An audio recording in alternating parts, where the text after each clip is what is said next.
Chapter 1461. Wang Qiaoyu felt that even the breath coming out of her nostrils had become noble.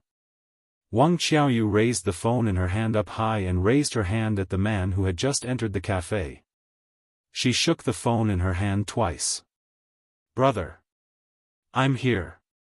With this shout, everyone in the coffee shop looked over. Feeling this kind of attention, Wang Qiaoyu was not shy at all.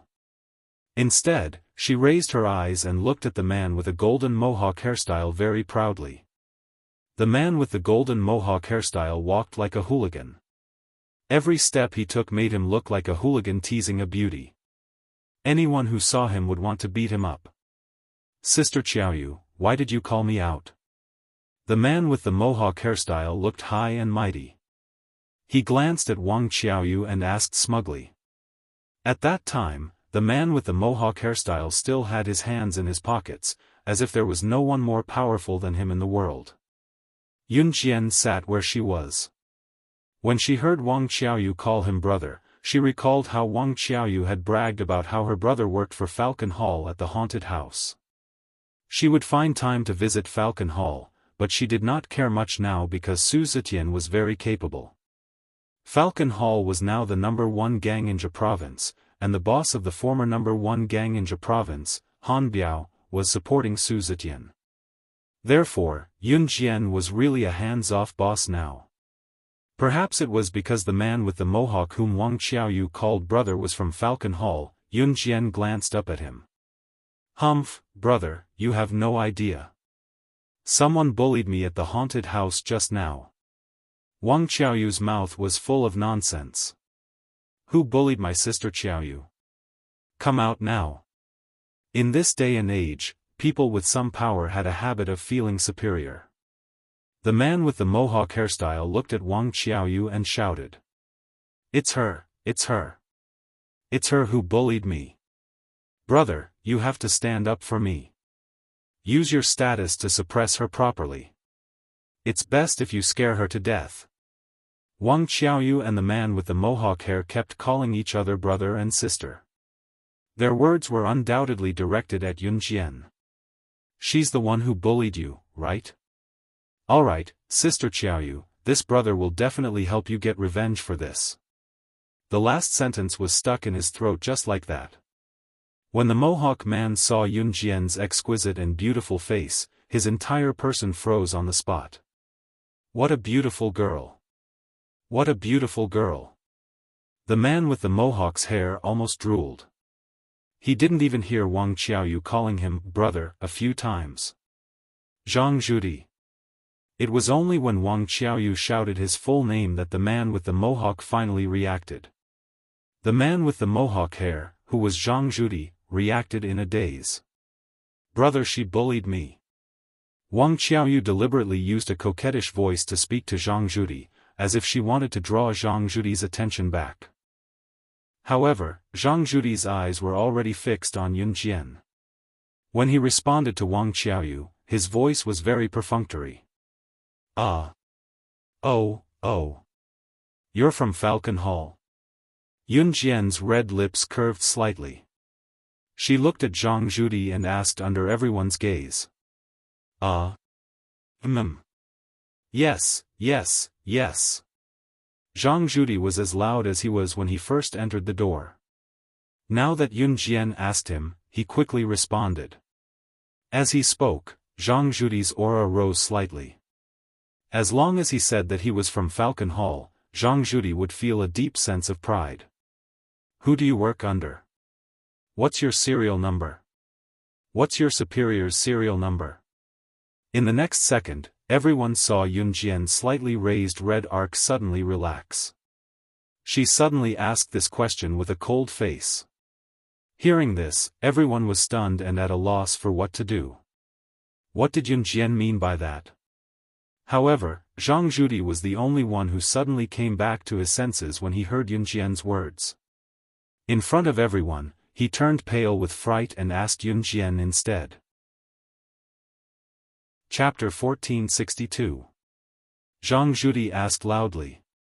As he spoke, Zhang Zhudi's expression changed from a lustful one at the beginning to a tense one at the moment. Just like the Kosha mercenaries, Falcon Hall had started to give each member a number. Every member of the Kosha mercenaries had a number. The first was Yun Jian, who was ranked according to her strength, battle record, and contribution. Yun Jian had numbered Falcon Hall a while ago, and it was based on these aspects as well. Falcon Hall did not have a rule that forbade its members from revealing their numbers to outsiders. However, most of the members with lower numbers were unwilling to talk about it. Only those with higher numbers were willing to talk about it. In spite of it, those who were numbered closer to the front were usually mature and reliable. The candidates were usually hand-picked by Yun Jian or Su Zetian because the number at the front meant that they were Falcon Hall's elders. Therefore, this created a phenomenon where those with higher numbers would not brag about it, while those with lower numbers would not be able to brag about it. Therefore, outsiders did not know that Falcon Hall had started to give out numbers. Wang Qiaoyu had wanted to scold Yun Jian when she heard Yun Jian's nonsense. However, Zhang Zhudi was really shocked after hearing Yun Jian's words. Not only did Zhang Zhudi's face turn pale, he even asked Yun Jian how she knew that the members of Falcon Hall had a number. "Brother, why are you yelling at her? Falcon Hall has a number? Why haven't I heard you mention it before?" Wang Qiaoyu only spoke to Zhang Zhudi after she came back to her senses. Zhang Zhu mentioned everything to her, especially bragging about it. Back then, the reason why Wang Qiaoyu recognized Zhang Zhudi as her brother was because Zhang Zhudi boasted that he could push himself up to the sky. In the end, Wang Qiaoyu really thought that Zhang Zhudi was so powerful, so she couldn't wait to call Zhang Zhudi brother. Wang Qiaoyu had heard all the bragging from Zhang Zhudi, but she had never heard of any number. That was why Wang Qiaoyu had asked. Yun Jian, Lu Fian, and Wang Cancan were still sitting in their seats. At this moment, Yun Jian was coldly looking at Zhang Zhudi. Zhang Zhudi was at a loss. This. How could there be such a thing? What serial number? I don't know. Zhang Zhudi realized that he had lost control of himself just now, so he tried to explain himself. Needless to say, Zhang Zhudi's number was definitely at the back. The image that he had erected in front of Wang Qiaoyu was that he was omnipotent. There was nothing that he couldn't do. If he reported his serial number, then his image would be **T. Actually, he was just an errand boy in Falcon Hall. Before Zhang Zhudi could finish, he was interrupted by Yun Jian again. She looked at Zhang Zhudi and said in an unfriendly tone, "Falcon Hall has assigned a number to every member. It's impossible for any of them to be missed. If you don't tell me, I'll use your name to search for the number."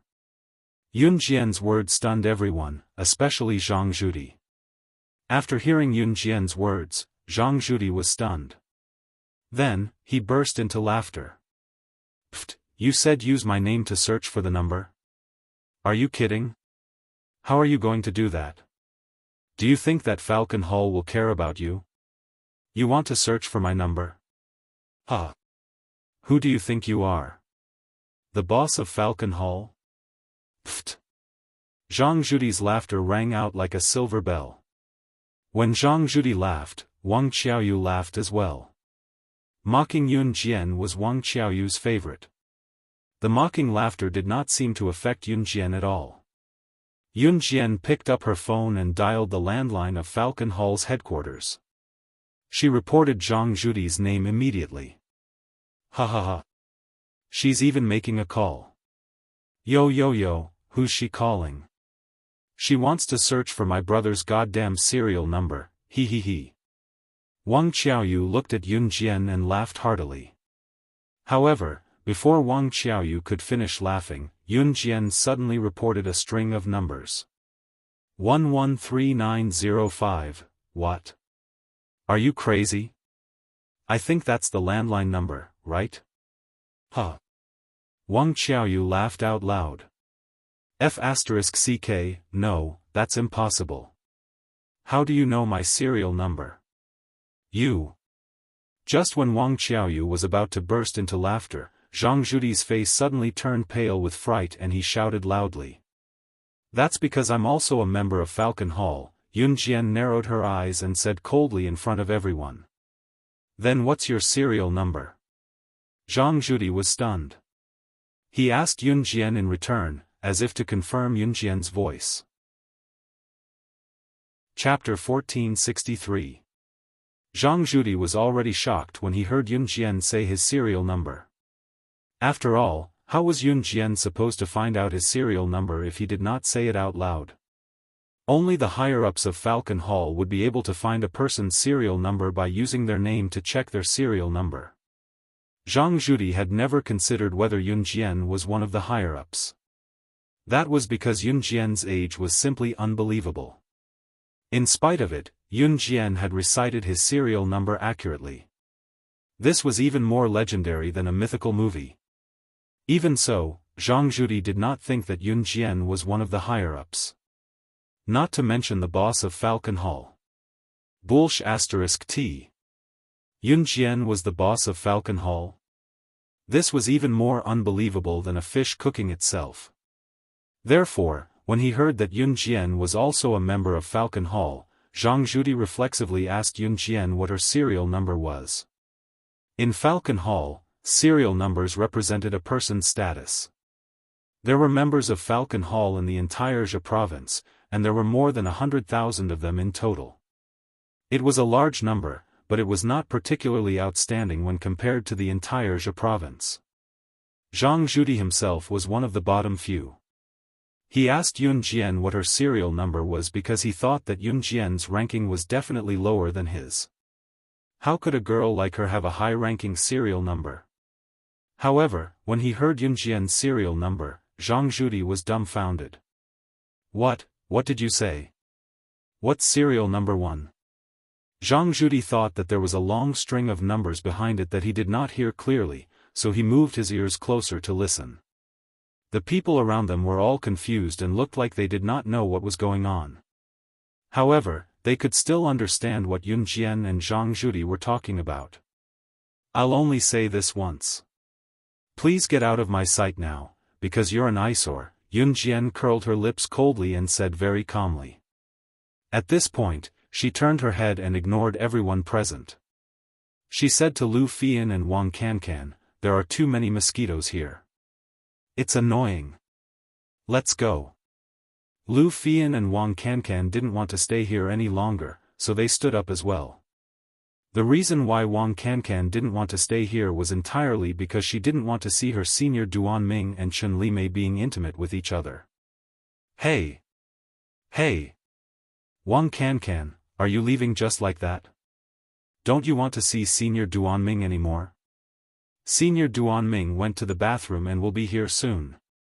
Chen Limei saw that Wang Cancan wanted to turn around and leave just like that, so she opened her mouth to urge him to stay. Everyone knew that Chen Limei was up to no good. Even though she knew that Wang Cancan liked Senior Duan Ming, Chen Limei still wanted to ask him to stay. She wanted Wang Cancan to see that Senior Duan Ming was close to her, Chen Limei. Wang Cancan knew that Chen Limei had ulterior motives, but he couldn't help but stop. Yun Jian's eyes turned sharp for a moment. At this moment, a tall and handsome youth walked in from the main entrance.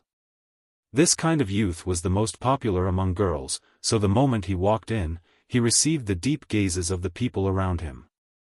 The young man was the Senior Duan Ming that Chen Limei and Wang Cancan were thinking about, and at this moment, Duan Ming was walking over. When he saw Wang Cancan, Duan Ming didn't even believe his own eyes for a moment. The Wang Cancan today was completely different from when she was wearing her school uniform and pants at school. The Wang Cancan today was extremely beautiful. Duan Ming was originally walking towards Chen Limei, but he stopped halfway and turned to look at Wang Cancan. He opened his mouth and said, "You are Wang Cancan, right? I remember seeing you at school. You're dressed very beautifully today." Just as he was thinking about this, Zhang Zhudi, who was standing at the side, seemed to have suddenly thought of something incredible. He shouted at Yun Jian, and the words that came out of his mouth caused everyone present to be flabbergasted. "I remember. I'm up." San Guanzi once said that he said that the boss of our Falcon Hall was a woman. She didn't seem to be an adult yet, and looked to be in her teens. She couldn't be you. Chapter 1464. Zhang Zhudi still remembered that one of his brothers in Falcon Hall had said that the boss of Falcon Hall was a woman. And she seemed to be underage. If that was the case, wouldn't Yun Jian, who was standing in front of him, fit the criteria? This thought gave Zhang Zhudi a fright. He quickly stopped Yun Jian and asked. In an instant, everyone present looked at her in astonishment. Falcon Hall was now the living signboard of Jia Province. As long as one was in Jia Province, they would know about Falcon Hall. Some people would even tremble in fear when they heard the words Falcon Hall. But what did Zhang Zhudi say? He said that Yun Jian was the boss of Falcon Hall? Brother, what kind of joke is this? She's the boss of Falcon Hall? Ha ha ha. This doesn't make sense at all. How could she be the boss of Falcon Hall? If she's the boss of Falcon Hall, then I'm a fairy who descended from the heavens. He he. Wang Qiaoyu said shamelessly. As she spoke, her tone revealed a sense of matter-of-fact. Yun Jian narrowed her eyes when she saw this. She did not say anything. Wang Qiaoyu was talking happily. When Zhang Zhudi came back to his senses, he thought, hey, that's really the case. How could Yun Jian be the boss of Falcon Hall? Thinking of this, Zhang Zhudi said again, that's right, it can't be so coincidental. She definitely can't be the boss of Falcon Hall. I really had a stroke just now. My brain short-circuited. As he spoke, Zhang Zhudi slapped his head hard. Yun Jian glared at Zhang Zhudi. After knowing that Yun Jian was not the boss of Falcon Hall, Zhang Zhudi could not be bothered with Yun Jian anymore. When Yun Jian, Lu Fian, and Wang Cancan took a detour and left, Duan Ming suddenly grabbed Wang Cancan's hand and said to her, Wang Cancan, are you free at 6:30 tonight? Do you want to go shopping together? Duan Ming's words were like a great joy from the heavens, causing Wang Cancan's face to instantly fill with a smile. Senior. Can I really go shopping with you? Wang Cancan panicked in front of Duan Ming. He was completely flustered, and had completely lost his hands and feet. Therefore, when Duan Ming invited her, Wang Cancan was completely dumbfounded. Of course, I'm honored. Duan Ming revealed a very gentle smile. This smile almost made Wang Cancan stand in place, unable to react for a long time. What are you looking at? Your senior Duan Ming has already gone far away. Lu Fian laid on Wang Cancan's body and muttered softly. Hee, I didn't notice. Wang Cancan smiled brightly. Yun Jian just smiled slightly. In the end, the three of them went to the shopping mall to pick out a gift for Qin Yiru. Wang Cancan had a good eye for choosing birthday gifts. After picking and choosing, in the end, Wang Cancan helped Yun Jian choose an exquisite apron for Qin Yiru. The reason why he gave her an apron was because Wang Cancan heard from Yun Jian that Qin Yiru was currently working in a flower shop. When working in a flower shop, Qin Yiru would usually use an apron, because wearing an apron when trimming flowers and plants would not dirty her clothes. Although the flower shop had its own apron, the apron that his daughter gave him was different from the original apron of the flower shop. Furthermore, Qin Yiru did not lack anything right now, so giving her a birthday gift was also a kind gesture. Yun Jian listened to Wang Cancan and chose an apron that was more suitable for Qin Yiru's temperament. She even found someone to wrap it up in 3 layers.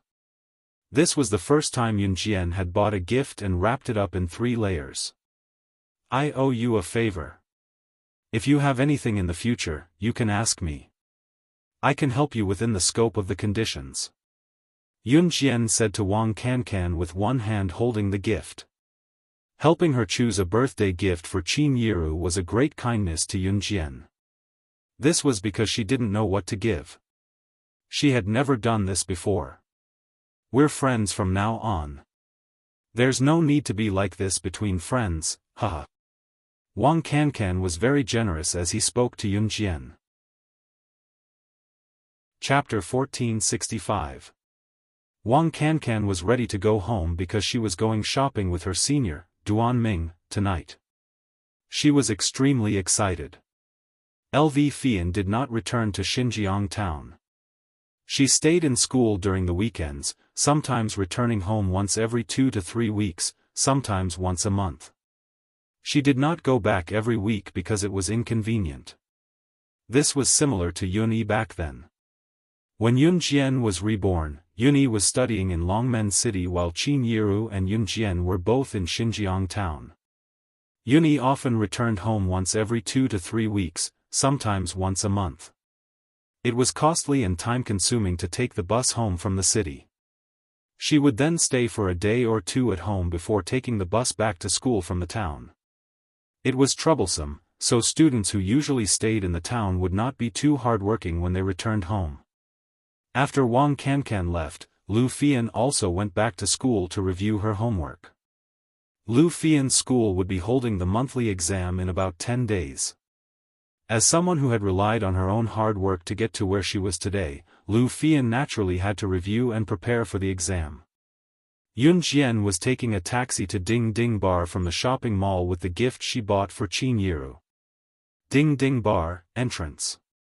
The bar was newly opened and its business was booming.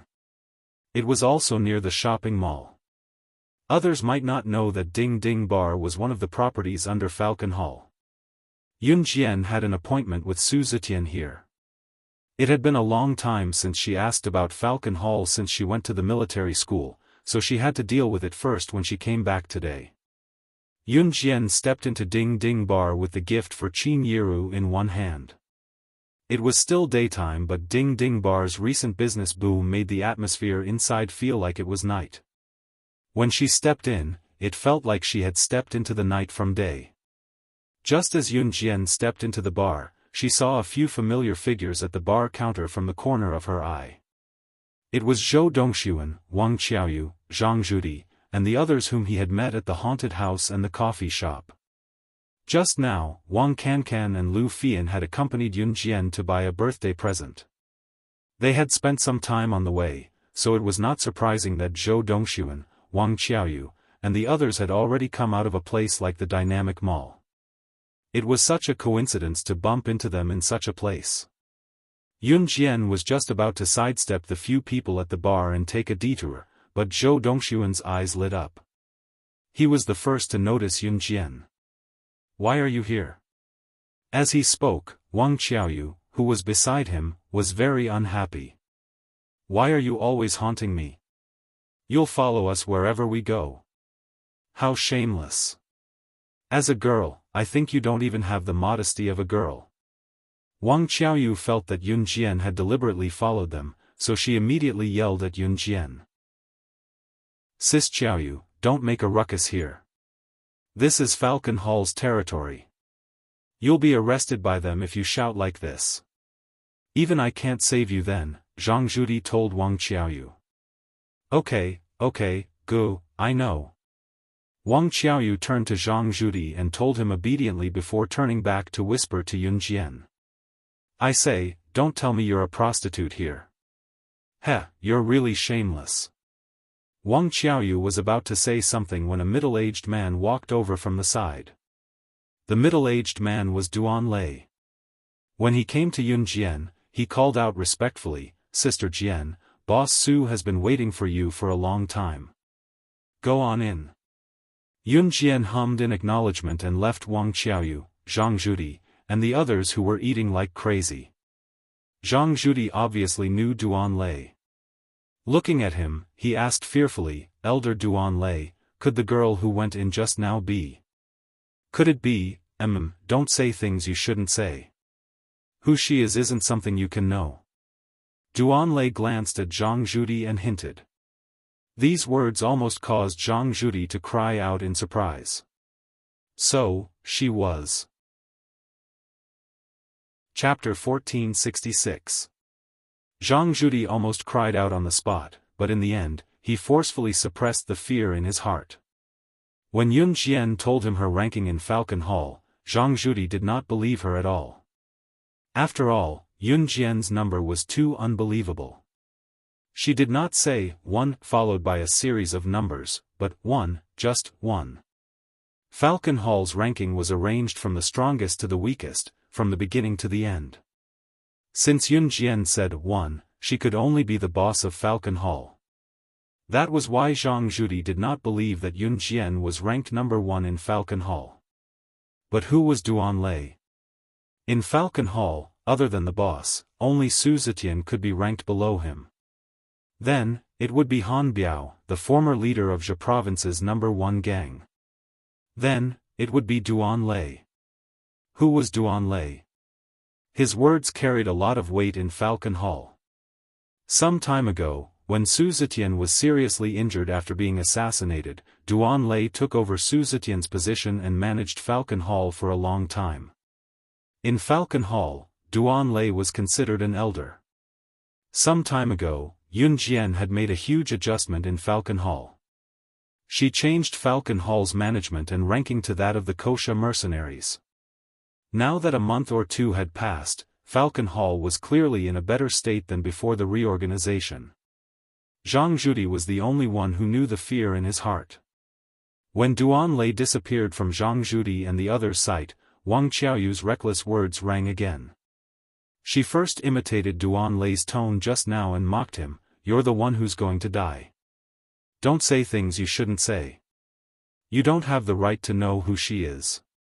Wang Qiaoyu even shook her body as she imitated Duan Lei's words. Then, she laughed out loud and mocked him. "Pfft, who does he think he is? I think that woman came to this kind of place to sell herself. She's a prostitute, but she still wants to maintain her chastity. I bet that man just now is her patron. What's there to be proud of? Brother, don't you think so?" As Wang Qiaoyu spoke, she turned to look at Zhang Zhudi. But just as Wang Qiaoyu said this, Zhang Zhudi roared, Right, your sister. Don't come looking for me again. Troublemaker." When Zhang Zhudi thought about how he had almost offended Yun Jian because of Wang Qiaoyu, he was so angry that he almost wanted to slap Wang Qiaoyu. Brother? How can you do this to me because of her?" Wang Qiaoyu knew Zhang Zhudi, but until today, she had never seen him so angry. She wanted to stop Zhang Zhudi, who was about to walk to the door, from leaving. She even reached out her hand to stop him, but Zhang Zhudi threw her to the ground. "Get lost. Don't call me brother so intimately. I'm not your biological brother, so don't try to get close to me. You've killed me. Damn it." Zhang Zhudi now even had the heart to kill Wang Qiaoyu. He turned around and roared back at her, then continued to walk forward, intending to leave. "May I ask, can you tell us what happened to make you so agitated all of a sudden? I think we can talk about it slowly after we calm down." When Zhou Dongxuan saw that Yun Jian was involved in this, he was eager to know the reason. "Slowly? What else do we have to talk about? What's there to talk about? Do you know who you've offended?" Her. She's Falcon Hall's boss. That man just now is Falcon Hall's elder, Duan Lei. How can Elder Duan Lei's words be false? Get away from me, all of you. I don't want to see you anymore. Appalling. Zhang Zhudi ran off immediately after that, leaving Zhou Dongxuan, Wang Qiaoyu, and the rest who were dumbfounded. What did Zhang Zhudi say? Yun Jian was Falcon Hall's boss. The terrifying woman who had led Falcon Hall from the top mafia group in Longmen City to the top in Zhe Province within half a year was her? Chapter 1467. Zhou Dongxuan, Wang Qiaoyu, and the others turned pale when they heard Zhang Zhudi's words. This news was simply too frightening. Yun Jian didn't know about the frightening things that happened here. She also didn't know that Zhou Dongxuan, Wang Qiaoyu, and the others already knew about her identity. Yun Jian habitually bypassed the bar and came to a VIP room. This was the place where she and Su Zetian had arranged to meet. When Yun Jian reached the door of the VIP room and reached out to open the door, a waitress with professional makeup stopped her. "Hello, little girl. This is the VIP room. Do you have a reservation?" The waitress deliberately stood there to wait for someone because she heard that a very important person was coming here today to meet the important person who was already sitting in the room. Therefore, she stood there to serve the important person who was about to arrive. Seeing Yun Jian casually open the door, the waitress thought that Yun Jian was a girl who got lost in the bar. "I made an appointment with the person inside." With that, Yun Jian held the door handle and opened it. Just as she pressed the button and was about to open the door, the waitress stopped Yun Jian's hand. She frowned and forced herself to control her temper. She said to Yun Jian, "Little girl, don't mess around. Little girl, don't mess around. The people here are all big shots. You and I can't afford to offend them. Just go play by yourself, she's the important person who's coming to our bar. You don't have to come to work tomorrow." The waitress was about to stop her when Duan Lei's voice rang out. His words determined the waitress's fate. The little girl in front of her was the important person she was supposed to serve. The waitress was frightened. She hurriedly bowed and apologized to Yun Jian. "I'm sorry. I was blind just now. Don't fire me. I was wrong. Please give me another chance." The waitress was indeed impatient just now. The slight frown on her face was enough to express everything. Yun Jian usually ignored such trivial matters. She opened the door and went in directly. It was up to Duan Lei to decide whether to fire the waitress or not. As soon as she opened the door and entered, she saw Su Zetian sitting in front of her. There were two middle-aged men sitting beside Su Zetian. Of course, Yun Jian didn't come here just to talk to Su Zetian about Falcon Hall's trivial matters. She had something official to deal with. The two middle-aged men were about the same age, but they were at least in their 40s. One of them was the boss of the number 1 gang in the neighboring province near Jia province, Heilong. The other was the number 1 gang's number 1. He had a close relationship with he was the number 1 gang boss of the neighboring province's number 1 gang. No matter who they were both in the underworlds as in the underworld. Today, they had specially come from other places to visit the boss of Jia province's number 1 gang, Rakshasa, and had the intention of befriending him. Yun Jian had come here to meet both of them. They were they? Were they, were saw Yunzas. And was. Them saw were saw, the soundproofing in the room was excellent, so no one in the room could hear what happened outside. Heilong had already stood up. He looked at Yun Jian and opened his mouth. In the end, he turned to Su Zetian with a smile. He pointed at Yun Jian and asked, "Brother Su, is this girl your daughter?" Yun Jian was too young. She was more than old enough to be Su Zetian's daughter. Su Zetian laughed when he heard that. He introduced Yun Jian to Heilong and Qi Shangjin.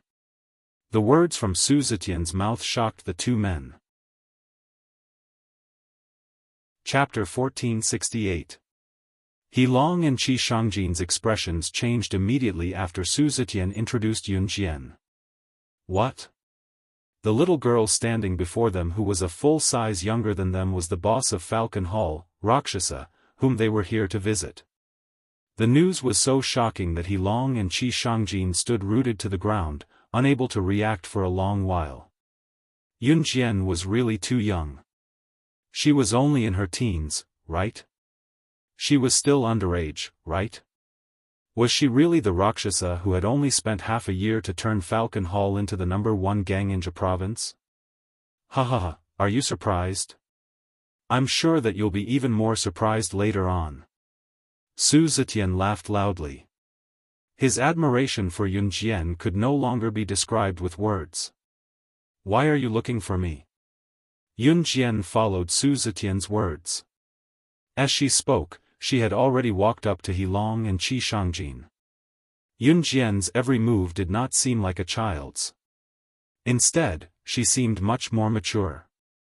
He Long and Qi Shangjin could not help but look directly at this teenage girl. Ahem. Let me introduce myself first.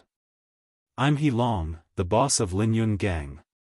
He's the second in command of Vast Ocean Gang. I'm from the neighboring province, and he's from Gan Province. We're here to form an alliance with Falcon Hall. Seeing that Yun Jian was still a teenager, He Long thought that Yun Jian should be young and ignorant. He cast a wide net, thinking that Yun Jian would definitely agree to form an alliance with his gang and Qi Shangjin's gang. After all, Yun Jian was still a child. Someone like her who could lead Falcon Hall to become the #1 gang in Jia province would definitely want to form an alliance with other gangs. After all, one more friend meant one less enemy. Everyone knew that. Moreover, since Falcon Hall had climbed to its current position, there would definitely be many people waiting for an opportunity to destroy Falcon Hall. After all, Falcon Hall had just become the #1 gang in a province. As long as Yun Jian was a smart person, she would definitely form an alliance with the #1 gangs in other provinces to strengthen her position. Therefore, He Long was 90% sure that Yun Jian would agree when he mentioned his intentions in front of Yun Jian. Moreover, she was only a teenage girl. Now that she had climbed to her current position, she would definitely want to keep it. In spite of it, He Long miscalculated. After He Long stated his purpose, Yun Jian rejected him directly. Falcon Hall won't form an alliance with any gangs in any form. Why? He Long asked as he looked at Yun Jian in shock. Yun Jian had already made her way to an empty leather sofa in the room and plopped herself down lazily. Crossing her legs, she narrowed her eyes as a sharp glint flashed across them. Qi Shangjin had the same question as He Long. The sect that He Long and Qi Shangjin were in had the same status as Falcon Hall. They were both the top sects in their respective provinces. Logically speaking, Yun Jian should have agreed to their requests in a hurry. After all, an alliance between the #1 gangs was beneficial to both parties. Especially a girl like Yun Jian. She was so young. Shouldn't she be inexperienced? With such benefits, shouldn't she have decisively agreed to it? Just as He Long and Qi Shangjin were puzzled, Yun Jian's next words overturned their understanding and shocked them like never before. I only accept gangs that want to join Falcon Hall. Yun Jian paused at this point, then continued arrogantly, of course, you can choose not to join me, but I believe that I will forcefully take all of your gangs under my banner in the near future. Arrogant. Arrogant. That was the first impression that Yun Jian gave to He Long and Qi Shangjin. Chapter 1469. Yun Jian's words were more than arrogant. More than arrogant. She was as arrogant as the heavens. Everyone present was stunned by her arrogant words and aura. Even Su Zetian was shaken. Back then, Yun Jian had taken away Su Zetian's Dragon Head Gang and renamed it Falcon Hall. A long time ago, Su Zetian had invited Yun Jian to join Dragon Head Gang, but Yun Jian wanted the entire gang. The scene just now overlapped with the one from a long time ago. What did not change was that Yun Jian was still as arrogant as ever. However, she had the right to be so. Dragon Head Gang was the worst gang in Jia province back then, but under Yun Jian's leadership, it had developed into the top gang in Jia province today. Back then, Su Zetian and his brothers had built Dragon Head Gang from scratch. More than anyone else, Su Zetian hoped that Dragon Head Gang, now known as Falcon Hall, would rise higher and go further than anyone else. In spite of it, becoming the top gang in Longmen City was already the limit in Su Zetian's hands. In retrospect, Su Zetian even felt fortunate that he had passed the gang to Yun Jian back then. Otherwise, there was no doubt that it would have been difficult for Dragon Head Gang to maintain its position as Longmen City's top gang, let alone become the top gang in Jia province. Su Zetian had experienced it firsthand, hence, he chose to believe in Yun Jian. However, He Long and Qi Shangjin were different. Both of them had come here with the intention of forming an alliance. What about Yun Jian? She said no to forming an alliance. That aside, she even wanted to annex all the gangs. That was a fool's dream. Hence, He Long's expression darkened as he warned Yun Jian in a dark tone. Young man, I recognize you as Falcon Hall's boss. You've led Falcon Hall to become the top gang in Jia province. It wasn't easy and you're quite capable. However, you're still young. You're not as experienced or far-sighted as we are. Don't expect too much at such a young age. Falcon Hall is powerful, but it's not powerful enough to annex all of us. You're so young yet you speak so arrogantly. You must know that there's always someone better out there. One must know when to advance and when to retreat. Don't think too highly of yourself. I'd like to see if we're still no match for a mere Falcon Hall if all of us work together. He Long's expression immediately darkened. Yun Jian had said that one day, she would forcefully take all the gangs under her banner. He Long knew that the alliance was definitely not going to work out. Furthermore, Yun Jian had said that she would forcefully take all the gangs under her banner. Wasn't the Lin Yun Association and the Vast Ocean Association among all the gangs? Since Yun Jian had said so, He Long naturally didn't need to be courteous.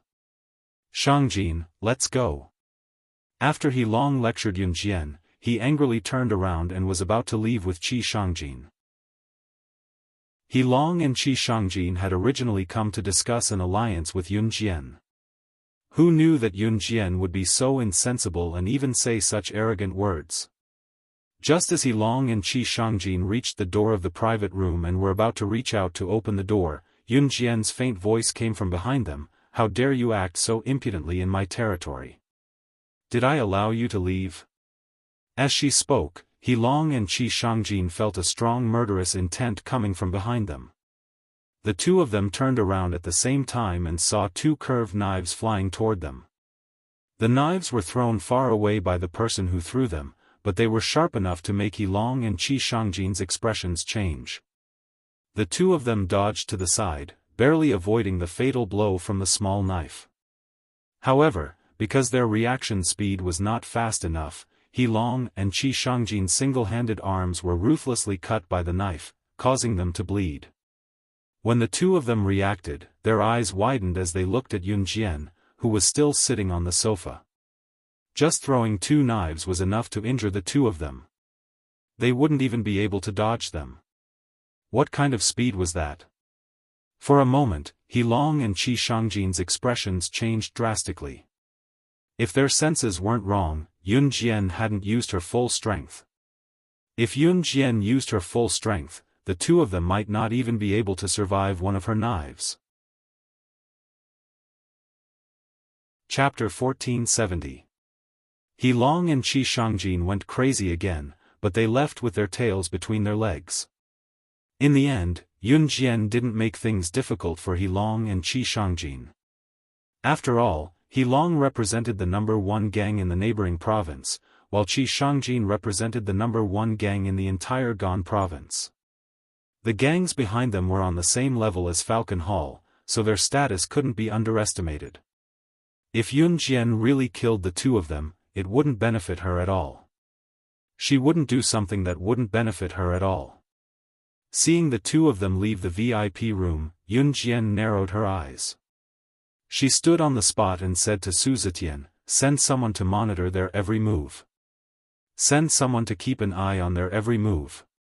In at most a year, I want them to be destroyed." In at most a year, she would lead Falcon Hall to take over all the gangs in Country Z. Su Zetian was in high spirits after hearing Yun Jian's words.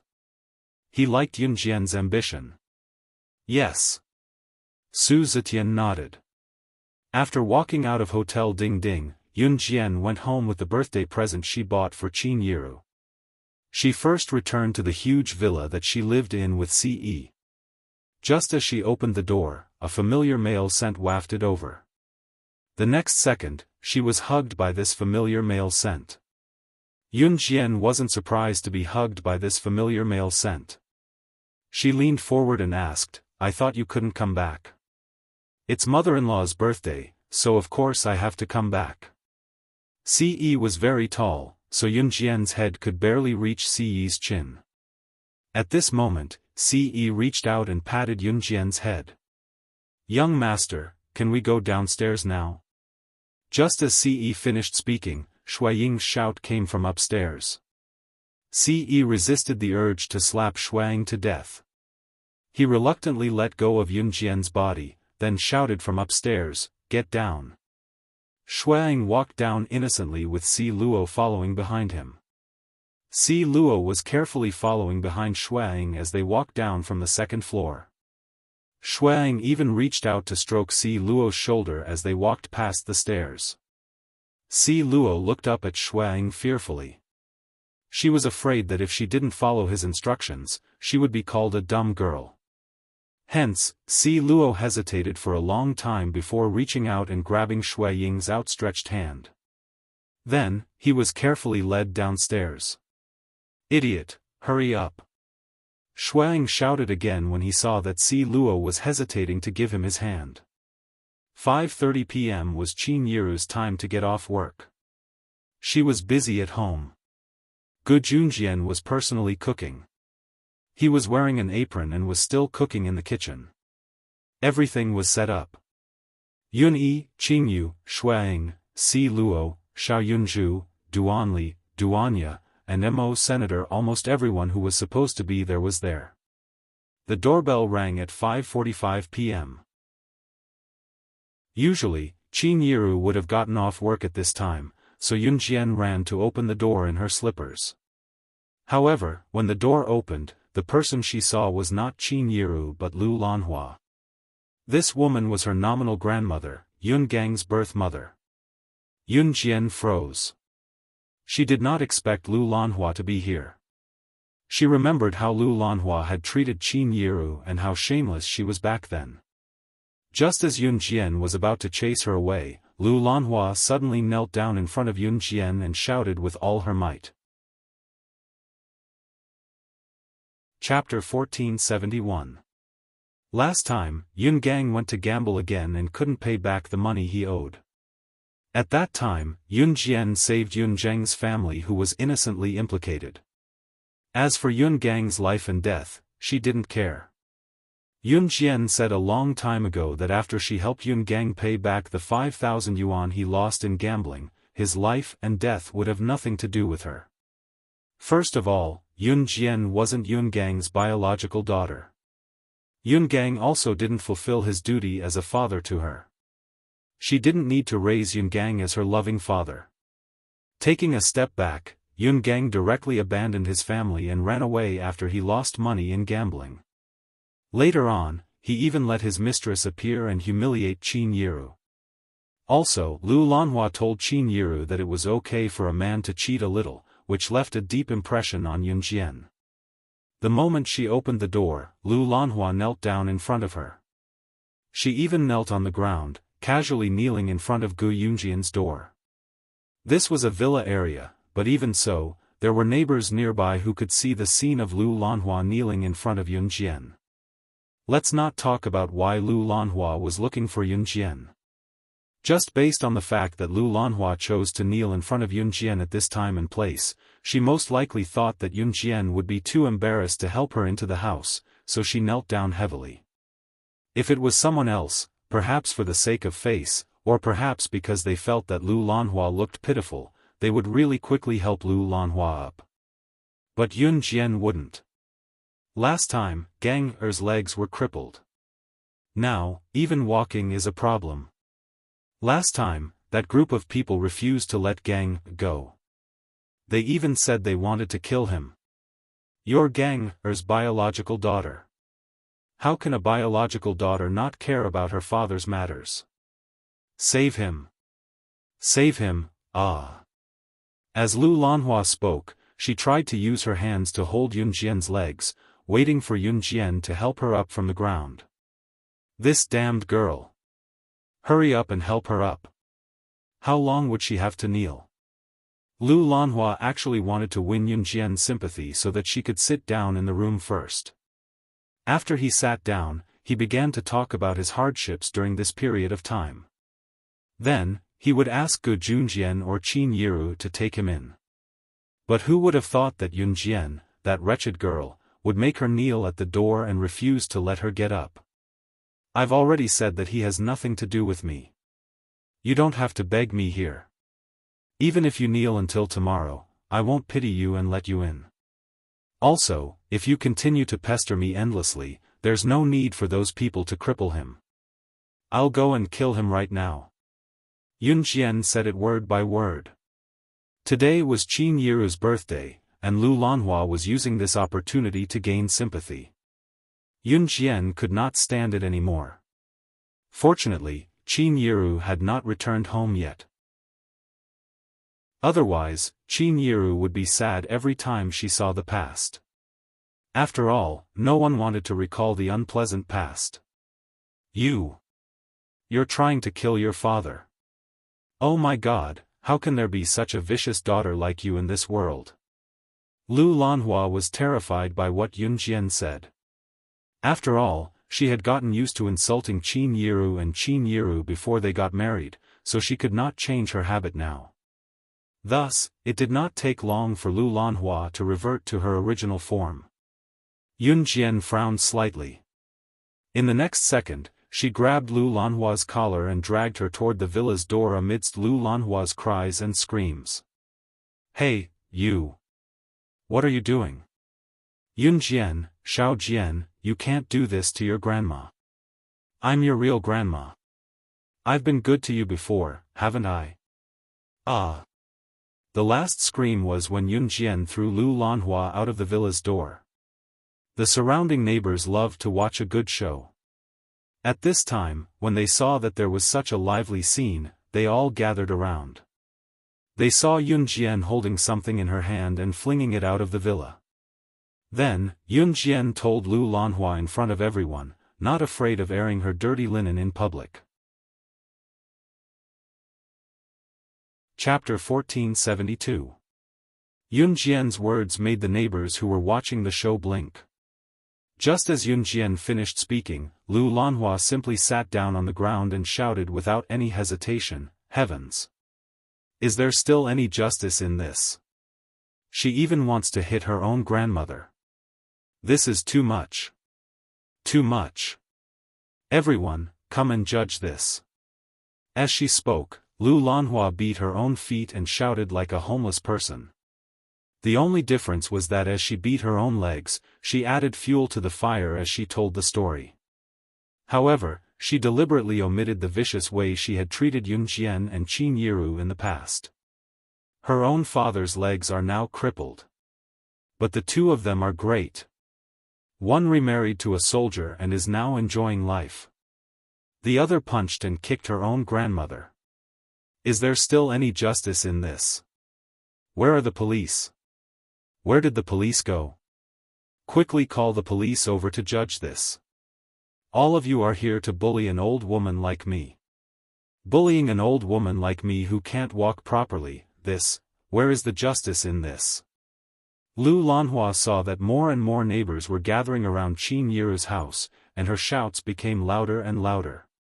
Those who didn't know would really think that after Yun Gang's legs were crippled, Qin Yiru saw that Yun Gang was crippled, then turned around and married Gu Junjian. Yun Jian, on the other hand, stopped her grandmother from entering the house. Before Yun Jian could explain, Lu Lanhua's words had already caused the surrounding crowd to point and gossip. "TSK, I didn't expect Officer Ge's current wife to be such a woman. I was wondering why Officer Gu suddenly got married after divorcing his ex-wife for so many years. This new wife even has a family to feed. I heard that he married her from a poor village. TSK. I reckon that Officer Gu got married to her because he was set up, right? I think she is an indecent woman herself. She even abandoned her husband who can't walk properly. I think this kind of woman should be drowned in a pig cage." "That's right. I didn't expect Qin Yiru to be that kind of person. In the past, when he met us, he was still fine. Who would have thought that in the end, we really don't know his true nature. Whether it was in the countryside or the city, there was no lack of gossipy women. Whenever something happened to a family, these gossipy women would immediately pop out to gossip. These days, whether it was in the countryside or in the countryside, women who abandoned their original husbands and ran away with other men were especially ostracized. What Lu Lanhua said was simply a complete reversal of right and wrong. Lu Lanhua thought that Yun Jian and Qin Yiru wanted to get rid of her and Yun Gang. There was no way. How could his granddaughter really ditch him just because she had become rich and started a company? They are related by blood. Moreover, Yun Jian's legs were broken not long ago. Now, he couldn't even afford to go to the hospital to see a doctor. Lu Lanhua was thinking that Yun Jian wouldn't pay. Then she would make a fuss. Great. She ruined Yun Jian's and Qin Yiru's good reputation. In this era, people paid attention to reputation. Lu Lanhua cried and threw a tantrum, slapping her thighs and sitting on the ground like a beggar.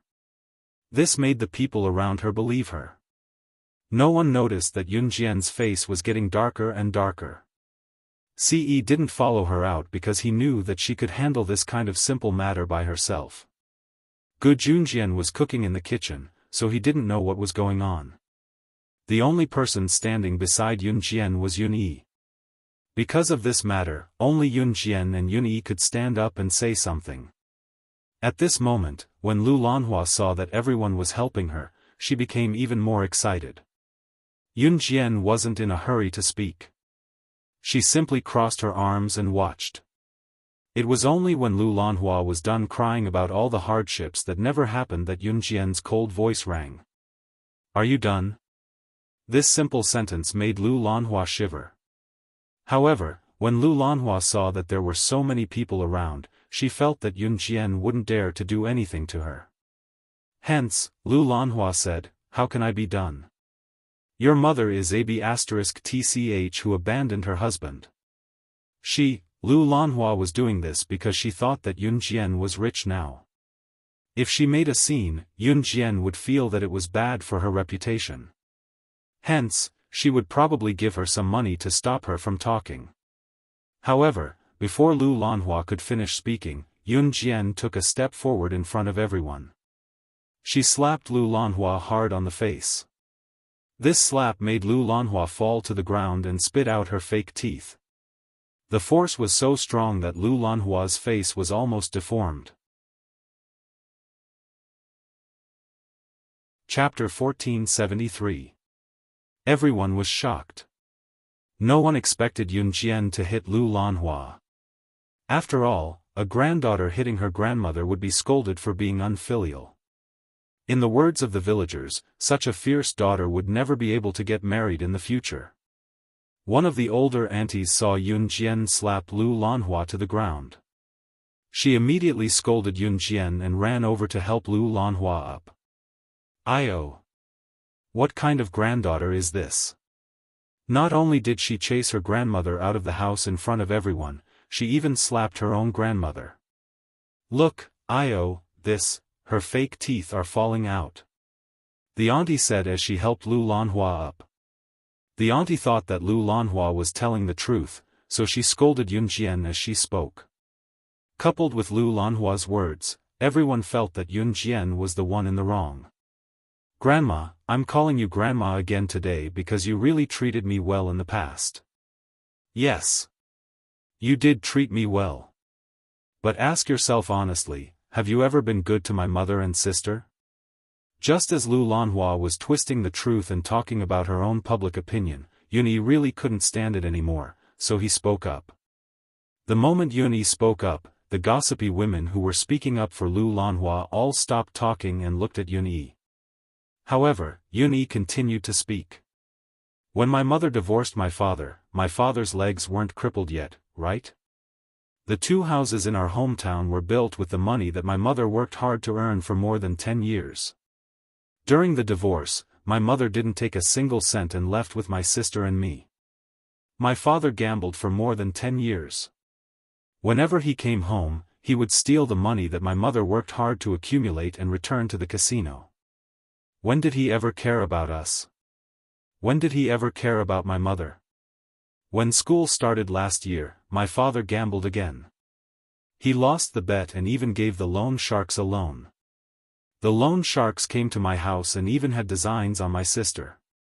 Where were you at this time? Where was my father? My mother was able to accept all of that, but what did my father do with the money he won from gambling? Not only did he mix around with a mistress, but he also brought all the money from the family to the mistress's house. My mother has never done anything wrong to my father. Dad brought all of this upon himself. He made a bet himself, so he deserves to have his legs crippled.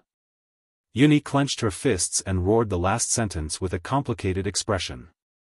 Yuni didn't want to say anything bad about Yun Gang. After all, he was his biological father. However, under such circumstances, Yuni really couldn't hold it in anymore. Today was Qin Yiru's birthday, and LV Lanhua had chosen such a day to cause trouble. If she wasn't doing this on purpose, then what was? Hearing Yun Yi's words, the group of gossipy women instantly stopped talking. It was only then that Yun Yi turned his gaze to Lu Lanhua and growled at her in exasperation. He said angrily to Lu Lanhua, "If it were me who slapped my sister just now, I would have stabbed you to death instead of just giving you a simple slap. My mother has worked hard for the Yun family all her life. But what did she get in return? How did the Yun family treat my mother and my sister in the past? Now that something has happened, you want to cause trouble because our family is rich, right? Let me tell you, I'll take care of my mother and my sister now. You want to cause trouble? No way." Yun Yi's knuckles cracked when he said this. That was the kind of anger that only people who had experienced it could show. The surrounding people were dumbfounded, especially the gossipy woman who had just said that Yun Jian wasn't a good person. Even Lu Lanhua was speechless. No one had expected that Yun Yi, who had always been obedient and polite to everyone and had excellent grades, would say such things in order to protect Qin Yiru and Yun Jian. Chapter 1474. Although Yun Yi's words sounded a little extreme, the people around him could tell what he was implying. Lu Lanhua was completely a vicious mother-in-law. In the past, she abused her daughter-in-law Qin Yiru. Now that Qin Yiru had married well and her daughter and son were successful, she shamelessly came to ask for money. She was simply a shameless old woman.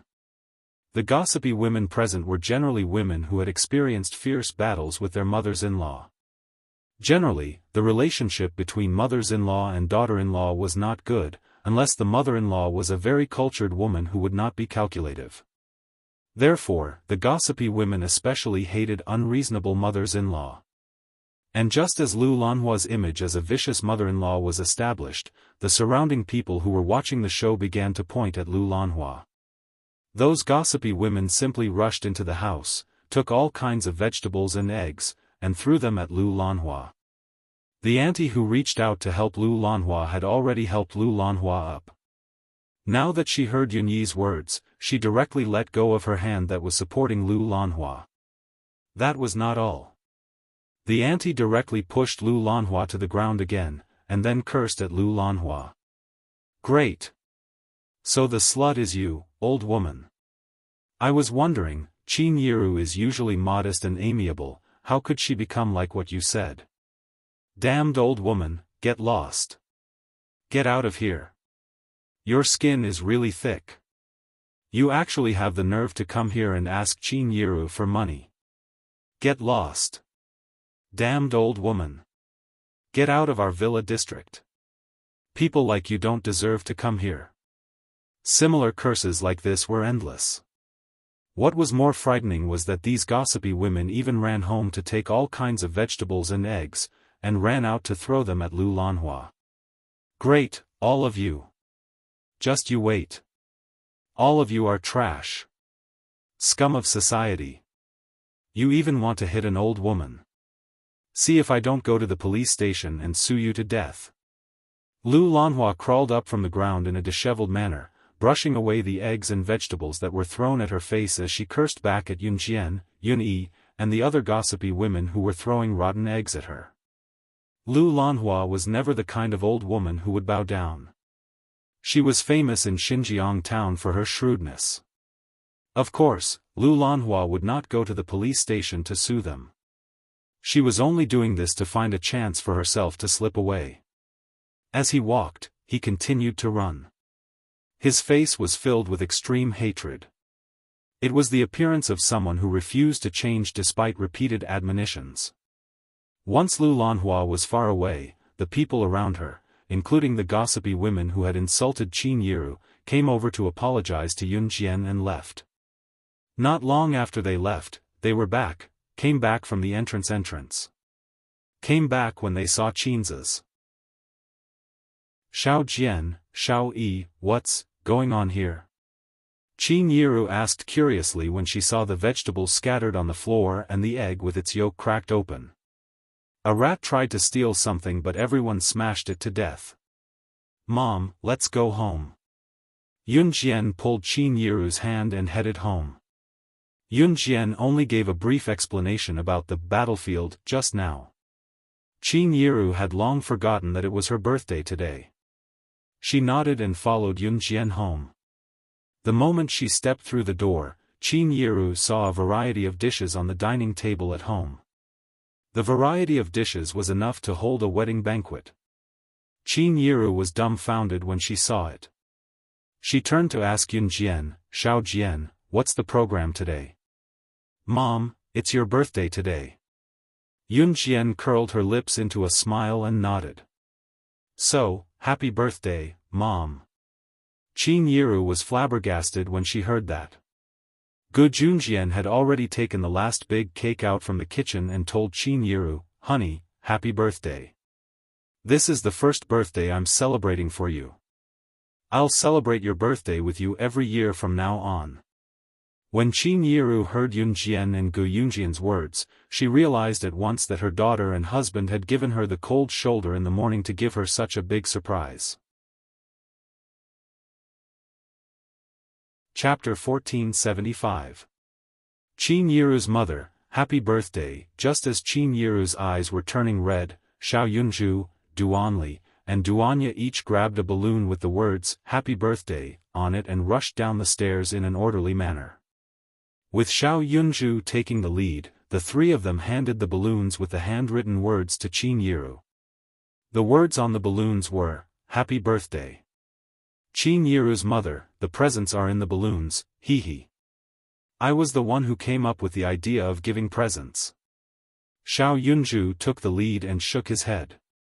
He, Duanli, and Duanya each put their presents in the balloons and handed them to Qin Yiru. Xiao Yunju and the other two had been cooped up in the room since morning and refused to come downstairs for lunch. Qin Yiru had thought it was strange.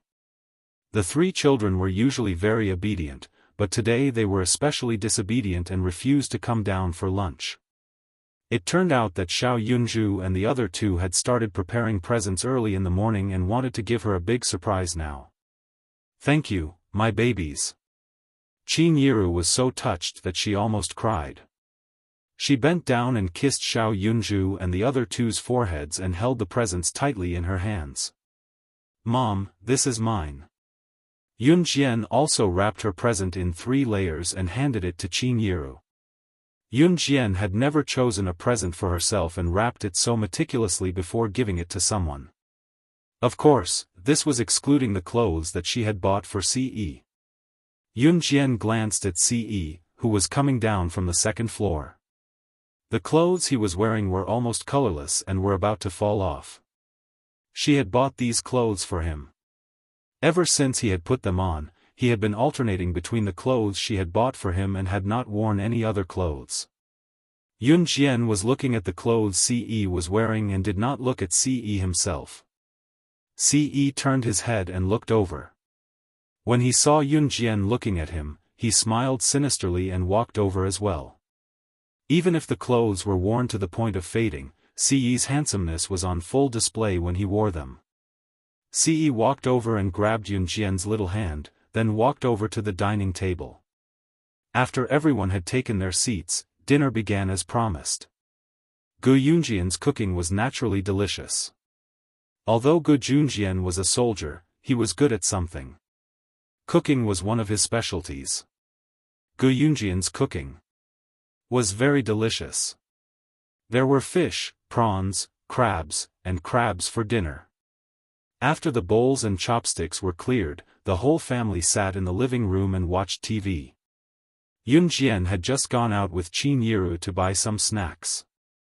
She had just sat down on the empty sofa when she saw Ce sitting across from her. In the past, Ce would have sat down with Yun Jian when he saw her sitting across from him. However, he did not today. Just as she was thinking about this, Xiao Yunju suddenly ran over and stuffed a small piece of paper into Yun Jian's hand. He said to Yun Jian, "Sister, this is from Ce." With that, Xiao Yunju ran over to Ce and exchanged 3 lollipops. Then, he ate them with relish. Yun Jian felt like she had been sold. Pressing her lips together, she stopped thinking about it and opened the piece of paper that Ce had asked Xiao Yunju to pass to her. "Xiao Jian, what are you guys passing around so mysteriously? Let Mom see it too," Qin Yiru asked with a smile when she saw the piece of paper in Yun Jian's hand. "Mom, it's nothing," Yun Jian said as she opened the piece of paper. When she saw Ce's flamboyant handwriting on the paper, however, Yun Jian's cheeks flushed as red as a chicken's butt. There was only one sentence written on it. Chapter 1476. Looking at the line, especially when Qin Yiru asked Yun Jian to show her Ce's note just now, Yun Jian was stunned. Yun Jian's cheeks flushed uncontrollably. "Mom, I'm going to the washroom." Yun Jian hurriedly slipped away. A note. Qin Yiru really wanted to see what Ce wrote for her daughter. However, Yun Jian didn't give her the chance. She hurriedly walked to the washroom on the 2nd floor. She returned to her room to use the washroom. Gu Yunjian's house was a villa. Every bedroom here had its own washroom. Anyone with a discerning eye could tell that something was wrong when Yun Jian returned to her room to use the washroom. After all, there was a washroom on the 1st floor. Just as Yun Jian finished speaking, Ce, who was sitting on the sofa, stood up and walked towards Yun Jian. He even found a brazen excuse for himself. "I'm going to change my clothes." If Shuang wasn't afraid of being thrown into the Amazon forest by Ce, he would have stood up and ridiculed him. "Young master, you just changed into the clothes that young mistress bought for you. Now you're going to change your clothes again? Bullsh *t. Change into a sweater. To hell with it." Changing clothes was a lie. Running to find young mistress was the real reason. In fact, everyone there had seen it and knew that Ce was spouting nonsense. However, no one exposed him. Yun Jian ran upstairs with the paper written by Ce that made her blush. Just as she was about to close the door to her room, a slender hand pressed against the door. She looked up and saw Ce's face that was so handsome it was unreal. "Don't come in. I need to use the washroom." Yun Jian didn't want to see Ce at this moment. Hence, she found an excuse to avoid him. She didn't need to use the washroom at all. She just didn't want to see him in such an awkward situation. "Then I'll wait for you in the room." Ce didn't wait for Yun Jian to reply. He slipped into the room and closed the door behind him. Ce knew that Yun Jian didn't want to use the washroom at all. Hence, when Yun Jian turned around, Ce hugged her from behind. In a few moves, he pressed Yun Jian's chest down in her butt onto the bed. Yun Jian was caught off guard. By the time she reacted, a certain part of Ce's body was already pressed against her butt. "Get up. I need to use the washroom." Yun Jian struggled, but Ce didn't let go. The naughty hand hugged her waist from her back and slowly moved upwards. In the end, it circled around 2 plump areas. "Xiao Jian, don't move. I'll just hug you." Ce bent down and whispered into Yunjian's ear. It wasn't the first time he had hugged her anyway. However, Yunjian clearly felt her bra being pushed up by a hand that grabbed her breasts at close range and squeezed gently. Let go. If you don't, I'll. Yunjian turned to push Ce away. 3 sneaky voices came from the corridor outside the door. Ce Gij must be having an affair with Jijia. We have to catch them. The teacher said that they'll be sent to the police station if they're caught having an affair. Xiao Yunju's confident voice rang out. Then we mustn't let them escape. Duan Li's voice rang out. Hearing Xiao Yunju and the other two's footsteps, Yunjian dared not even breathe loudly, but she still pushed Ce, trying to get Ce to stand up. As she pushed, however, Yunjian's hand was placed very low because she couldn't lift it. As she pushed, her hand suddenly slid over a certain part of Ce's swollen part. The part that was pressed against her but actually grew thicker. Chapter 1477. The worst part was that Xiao Yunju and the other two were already standing outside Yunjian's bedroom. Yunjian couldn't even make a sound.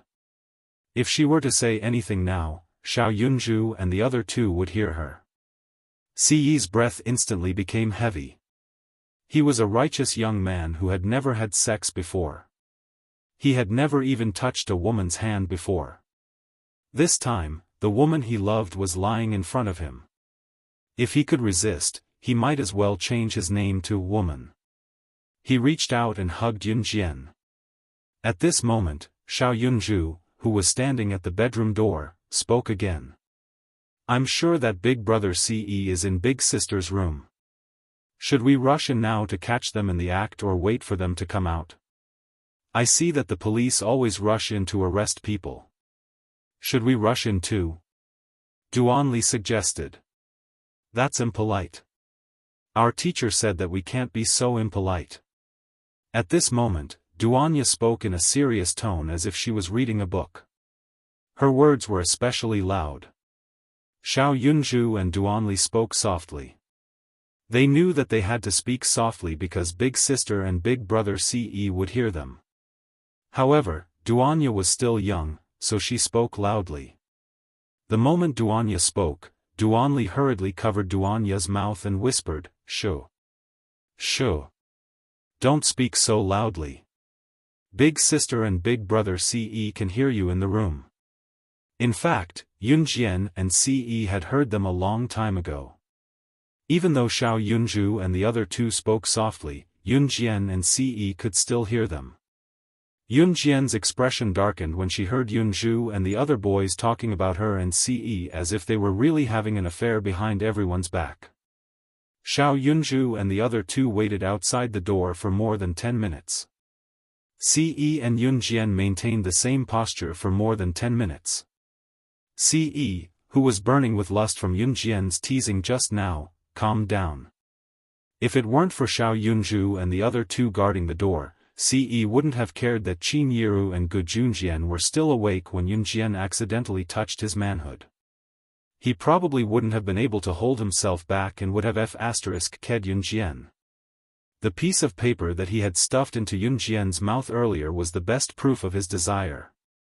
At this moment, Qin Yiru's voice came from the bedroom door, "Xiao Zhu, why are the 3 of you standing here? I've already bought the snacks for you. Hurry up and go downstairs to eat." "Ha ha ha, Mother Qin, we got it." Xiao Yunju and the other two acted as if they had been caught doing something naughty. The 3 of them quickly ran downstairs, fighting to be the first to go downstairs. Children were like this, innocent and naive. More than 10 minutes later, Yunjian and Ce had also tidied up their clothes. Yunjian even went back and forth to tidy herself up, afraid that something would be discovered when she went downstairs. When Yunjian went downstairs, Shuang even forcefully pulled Si Luo's hand. Si Luo retracted her hand in fear, but Shuang simply grabbed her hand and stopped her from moving. She didn't know how much Shuang had treated Si Luo during this period of time, but Si Luo didn't dare to resist at all. She pouted and sat where she was, withdrawing her hand. In the end, she had no choice but to let Shuang hold her tightly. When he saw Yunjian and Ce coming downstairs, Shuang subconsciously asked, why did you guys take half an hour to change in the bathroom? Just as Shuang asked this question, he instantly realized that he had asked the wrong question. He looked up and saw Ce holding Yunjian's hand with a gloomy expression. Before Ce could say anything, Shuang tried to say something else to ease the awkward atmosphere. The weather is really good today, haha. It was already dark outside. Shuang only realized that it was already dark after he said that. Then, Shuang could only laugh awkwardly and add, today, I mean the weather is good today, ahem. Just as he finished speaking, Yunjian's phone rang. Yunjian took out her phone from her pocket and glanced at it. It was a landline number. Yunjian didn't know many people and didn't have a phone with her. There was only one person who could call her using a landline number, and that person was Lu Fian. Yunjian frowned slightly and immediately answered the call. Lu Fian's voice sounded from the other end of the line. Chapter 1478. Wang Cancan was in trouble. After all, she was her friend and had nothing to do with Yunjian. LV Fian didn't want to trouble Yunjian, but she had no choice. She usually stayed at school on weekends and had no friends or relatives. Moreover, it was late at night. There were 6 or 7 students in her class who didn't go home on weekends and stayed at school. LV Fian had already asked them for help one by one, but no one was willing to help her. She had no choice but to use the school's landline to call Yunjian. Today's matter was very important because if they couldn't save Wang Cancan, then Wang Cancan's life would be ruined. LV Fian knew Yunjian's ability and knew that Yunjian had the ability to protect herself. Therefore, LV Fian called Yunjian today to ask for Yunjian's help. When Yunjian heard that Wang Cancan was in trouble, she immediately thought of Wang Cancan's friendly face. When Yunjian was with LV Fian and Wang Cancan didn't completely ignore Yunjian just because she and LV Fian knew each other. Usually, when the three of them were together, Yunjian was always the one who was the most embarrassed and easily ignored. However, Wang Cancan didn't ignore her. Of course, the most important thing was that Wang Cancan chose a gift for Qin Yiru for Yunjian. Qin Yiru liked it very much. She just put on the apron that Yunjian gave her and said that she must wear it to work tomorrow. Yunjian had never chosen such a birthday gift for anyone. It was all because of Wang Cancan that Qin Yiru liked her gift. Wang Cancan was very careful when choosing the gift. In order to choose a gift that could make Qin Yiru happy, Wang Cancan even asked Qin Yiru about her hobbies, work, and so on. In the end, after careful selection and careful analysis, she came to a conclusion and finally chose to buy an apron. Because Qin Yiru could use it at work, and it was very practical. Therefore, Yunjian had told Wang Cancan that she owed her a favor. As long as it was within the scope of the conditions, Yunjian would help her. It was time to return Wang Cancan's favor. Yunjian wanted to go too. Wait for me at school. I'll be right there. Lu Fian nodded while sobbing. She sounded like she was scared out of her wits. After hanging up, Yunjian turned to look at Ce. Then she looked at Qin Yiru and said, I'm going out for a while. After that, Yunjian turned around and walked out. I'll go with you. Ce wanted to follow her. At this moment, Yunjian had already walked quickly to the main entrance. Ce followed behind Yunjian. The two of them stood at the main entrance where Qin Yiru and the others couldn't see. I'm going with my classmates. It's urgent. Wait for me at home, Yunjian said to Ce. I'll go with you. Ce repeated himself like a child. Yunjian suddenly stood on her tiptoes and moved closer to Ce. She tiptoed and moved closer to Ce. Then she planted a kiss on Ci's lips. This kiss was very short, but after Yunjian's kiss, Ce didn't insist. "Give me the keys. I'll be back soon." Yunjian's Ferrari had been repaired, but it hadn't been returned from the repair shop. She could only reach out and borrow the car from Ce. "Come back and let me touch it again. I'll give it to you." Ce held the car keys in his hand and made a shameless request to Yunjian. Yunjian's lips twitched. Because of the urgency of the matter, she agreed to Ce's shameless request shyly. Give it to me." Yunjian's words made Ce's imagination run wild. Chapter 1479. When Yunjian drove to Lu Fian's school gate, she saw that the girl was already waiting for her not too far away. Lu Fian's small and delicate face was scrunched up tightly. Lu Fian was still the same as before. If something happened to her friend, she would not sit idly by. When she had just been reborn, the first person Yunjian met who helped her in Xinjiang town's toilet was Lu Fian. Lin Mengyu, who went against Yunjian back then, was the daughter of Xinjiang town's principal, but Lu Fian was not afraid of offending Lin Mengyu. Even if she would be implicated, Lu Fian helped her. Yunjian liked Lu Fian's personality as her friend. "Get in," Yunjian said to roll down the window. Lu Fian did not think much about how Yunjian knew how to drive a car because she was worried about Wang Cancan. She told Yunjian once she got in. "Xiao Jian, something happened to Cancan. She called me half an hour ago when she was in the toilet and said that Senior Duanming wanted to take her to a hotel but she wasn't willing. Senior Duanming said that they wouldn't do anything if they went to a hotel, so she agreed. I didn't think much about it at the time because Senior Duanming's conduct in school is still decent. I called Cancan later and realized that I couldn't get through to her phone. Just now, a girl who stayed over in our class said that Duanming's family was poor, so he often used his good looks to seduce girls.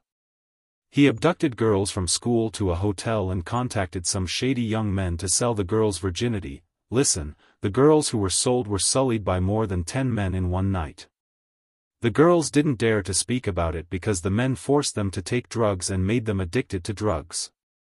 Some girls were originally good girls, but because they were addicted to drugs, once the drug addiction kicked in, those girls were originally clean and honest girls, but because of this damn drug addiction, they even went to nightclubs to sell their bodies. My classmate told me just now that a girl in our school received 5 customers a night because of this. Speaking of this, Lu Fian was already a little scared. At the same time, she hated drug traffickers. Drug traffickers were one of the most detestable people in the world. They only cared about their own profits, but they would do anything to harm other people's families. This kind of scum can only die. Yunjian said. Then she stepped on the accelerator and went to the hotel that Lu Fian mentioned. Fortunately, Wang Cancan had told Lu Fian about the hotel where he and Senior Duanming had booked a room. Tomorrow Red Hotel. As soon as they entered the hotel, Yunjian and Lu Fian asked the receptionist for Wang Cancan's specific room and went to the hotel. It was room 319. In the easternmost corner of the 3rd floor. On the easternmost staircase and elevator on the 3rd floor, there was a group of more than 10 people. They seemed to be accomplices. Outside the hotel, Duanming was squatting on the ground with his hands on his head. It was obvious that he had done something bad. Once this is done, you will be rewarded handsomely. A man at the side patted Duanming's head. He did not treat Duanming as a human at all and threw down a large pile of RMB from Duanming's head. Brother Xiong, how long has Mao Doer been in there? When will he be done? We brothers can't wait any longer. One of the men pulled up his pants and asked the man who was throwing money at Duanming. What's the rush? We just went in. Just as the man finished speaking, 2 figures ran up the stairs. Yunjian and Lu Fian had clearly heard what the man had just said. They were already certain that Wang Cancan was in the hotel. Wang Cancan is inside? Yun Jian walked over to the hotel. Asking this question was just a slip of the tongue from Yun Jian's mouth. Who are you? Seeing that Yun Jian actually knew about Wang Cancan, the man immediately raised his voice. I will only give you 1 second to consider. Hand over Wang Cancan, or else none of you will leave today. All of you will die. Yun Jian glanced at them from the corner of his eyes, his sharp eyes causing the dozen or so people present to be stunned. Chapter 1480. The man, who was called Brother Xiong, casually raised his head and glanced at Yun Jian. Then, he raised his eyebrows and whistled. He looked at Yun Jian provocatively and said to Yun Jian in the words of a hooligan, Yo yo yo, look, where did this chick come from?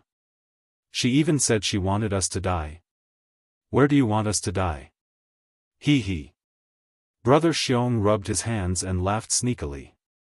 Then, he took a big step forward towards Yun Jian. Chick, you delivered yourself to my door. Are you with the one in the room? Why don't you follow us and have a good time? Heh heh heh, our skills are awesome. Do you want to try your hands? Brother Xiong rubbed his palms and the back of his hands and laughed sneakily. Brother Xiong was still rubbing his palms and the back of his hands when Yun Jian walked over and kicked Brother Xiong away and walked towards room 319. Yun Jian's kick seemed to be very light, but in fact, it was so strong that Brother Xiong fell down the hotel corridor. With a bang, Brother Xiong fell to the ground and almost spat out a mouthful of blood. Brother Xiong felt that his internal organs were about to be damaged. He covered his heart and only reacted after a long time. When Brother Xiong reacted, he realized that Yun Jian had already walked towards room 319. His dozen or so brothers stared blankly at Yun Jian walking in that direction. At this time, none of them reacted. F***ck. This woman was really fierce. What are you guys standing there for? Waiting for the food to be served. Go for me. Catch her. After Brother Bear came to his senses, he cursed and roared. When the dozen or so brothers heard Brother Xiong's roar, they all rushed towards Yun Jian. The door of room 319 had been closed and locked. Needless to say, it was definitely the Mao door that Brother Xiong and the others were talking about. Yun Jian lowered her head slightly and saw Duan Ming sitting dispiritedly on the ground beside the door of room 319. There was no doubt that this was what Duan Ming had done. Duan Ming's family was poor, and he was the kind of family that couldn't even support his family. It was precisely because of this that he started to deceive girls, and used his handsome appearance to attract their attention everywhere. Normally, when a girl heard Duan Ming's request to get a room, she would follow him over. Then, Duan Ming would naturally charm the girl and call out these hooligans from society, and sully them. But Wang Cancan liked him, and had even mustered up the courage to confess to him yesterday, saying that she had completely fallen in love with him since junior high school. When Duan Ming heard Wang Cancan's confession, he thought that Wang Cancan would definitely agree to his request to get a room at the first possible moment. Who would have thought that Wang Cancan wouldn't agree to go at first? Later on, Duan Ming said that it was just a room, and the two of them wouldn't do anything. Only then did Wang Cancan go to the toilet and get a room with him. What happened next was more or less the same. After Wang Cancan and Duan Ming went to get a room, Duan Ming used the same method to charm Wang Cancan like how he charmed the other girls, and then attracted these hooligans. Now that their souls had returned to reality, just as Yun Jian walked to the door of room 319, Brother Xiong's group of brothers surrounded Yun Jian. The door of room 319 was locked. Standing there, Yun Jian was like leaning against a wall and being surrounded by these people. Brother Xiong wiped his mouth and chuckled. "Ha, let's see where you can run to now." Without the key to room 319, no one could enter. At least, that was what Brother Xiong thought. Everyone present thought the same. Xiao Jian. Lu Fian had witnessed Yun Jian's ability, but she still called out worriedly as she stood outside the circle and watched Yun Jian being surrounded by the crowd. "Of course, I'm going to open the door and escape," Yun Jian said with a light press of her lips. "Pfft! What did you say? You want to open the door? Ha ha ha. Are you stupid or stupid? The door is locked from the inside. You want to open it? Unless you have the ability to pick locks, you're just a young girl. You want to go into the room? Don't be ridiculous. Ha! The door behind you is nothing more than a wall to you. I think you'd better obey us obediently, or else." Brother Xiong's mocking tone rang out. His brothers around him guffawed as well. However, at this moment, a crack sound suddenly rang out. Yun Jian flipped her hand and a small blade appeared in it. She inserted the blade into the door lock and turned it gently. The blade was like a key, opening the door of room 319 directly. Brother Xiong and his men were dumbfounded. Brother Xiong, who had been guffawing earlier, was now dumbfounded. His laughter stopped abruptly. She had really opened the hotel door. Did this mean that she really knew how to pick locks?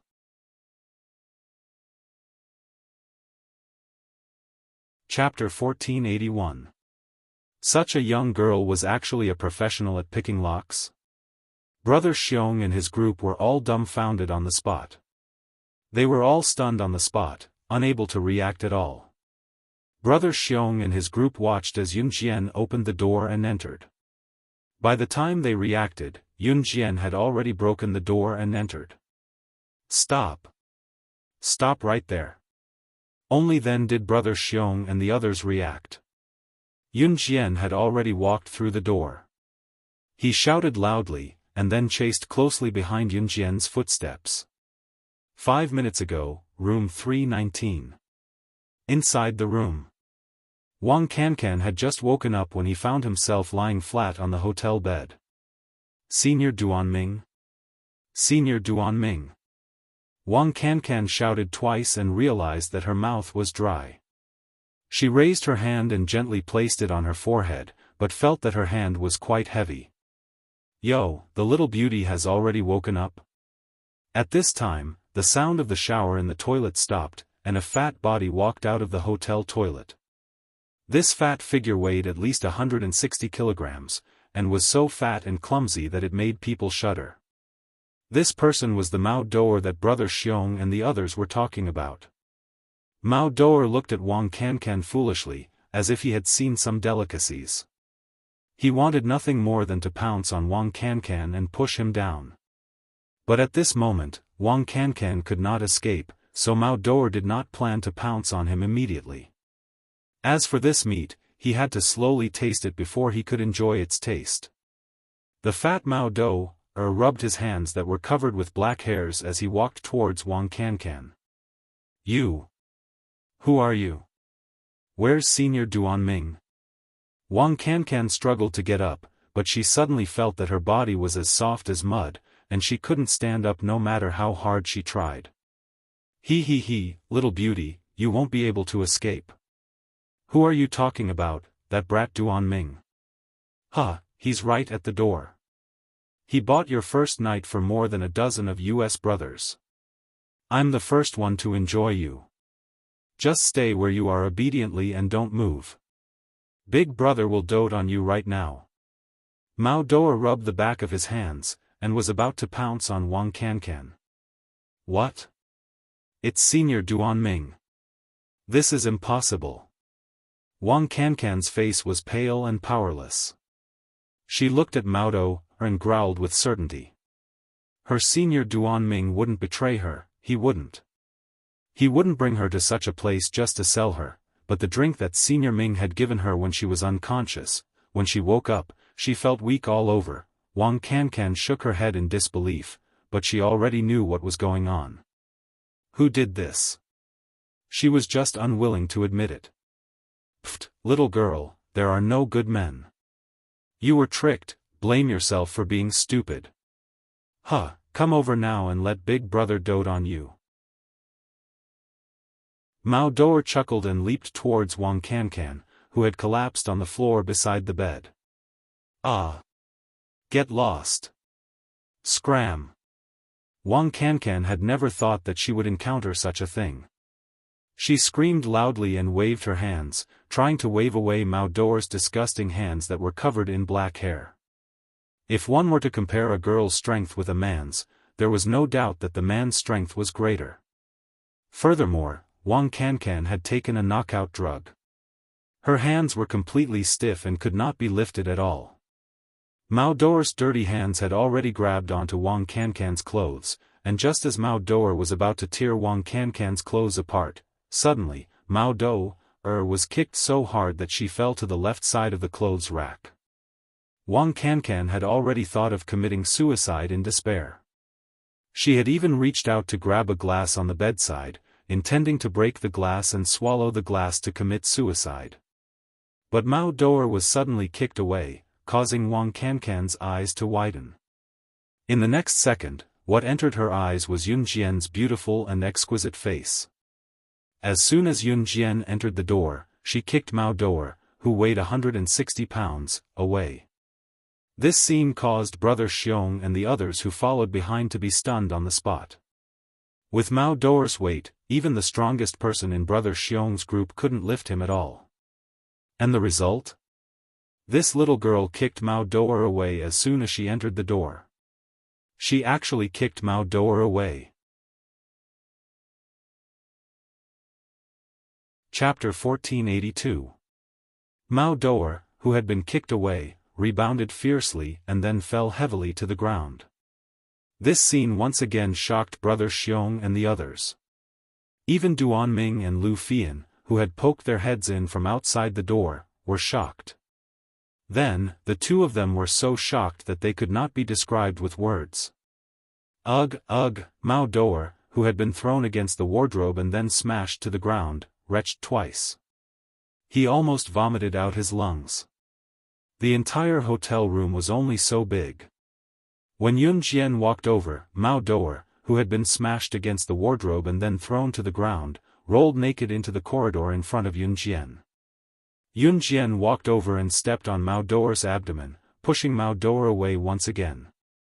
Then, she walked straight to Wang Cancan, who had fallen to the ground. When she saw that the person who had saved her was Yun Jian, Wang Cancan almost burst into tears, but she still held it in. Yun Jian. A teardrop streaked across Wang Cancan's eyes. It was the kind of fear that came after escaping from death. I owe you a favor. Yun Jian said indifferently. As she spoke, she flipped her right hand and a dagger immediately appeared in her hand. Yun Jian did not even look at it. She threw the dagger towards the door of the hotel room behind her, which was also where Brother Xiong and the others were. Brother Xiong and the others suddenly saw a dagger fly past their eyes. They were scared out of their wits. They saw the dagger fly straight past the place where Brother Xiong and the others' eyes swept past, and it actually fiercely stabbed into a wooden table at the side. 3 points into the wood. It was nothing more than that. Suddenly seeing this dagger in Yun Jian's hand, she actually stabbed it into a wooden table without even looking at it. The people who were standing in the distance were completely terrified when they saw this scene. She didn't even look at it before stabbing the dagger into the wooden table. 3 points into the wood. If the table was replaced with the heads of everyone present, none of the people present dared to imagine what would happen to them if that were to happen. This little girl was not human at all. She was a devil. That kind of demon that made people panic, surprise, and fear. Get your asses in here. At this moment, Yun Jian bellowed with her back facing Brother Xiong and the others. With this shout, Brother Xiong and his men, who were crowding at the door, hurriedly squeezed into the house. Yun Jian's shout startled Brother Xiong and the others. Then, they all swarmed in through the door. Unknowingly, Brother Xiong's group had become so obedient. This scene stunned Duan Ming, who was paralyzed at the entrance. Every time Brother Xiong and his men appeared in front of him, which one of them wasn't insolent? That arrogant look simply did not treat him, Duan Ming, as a human being.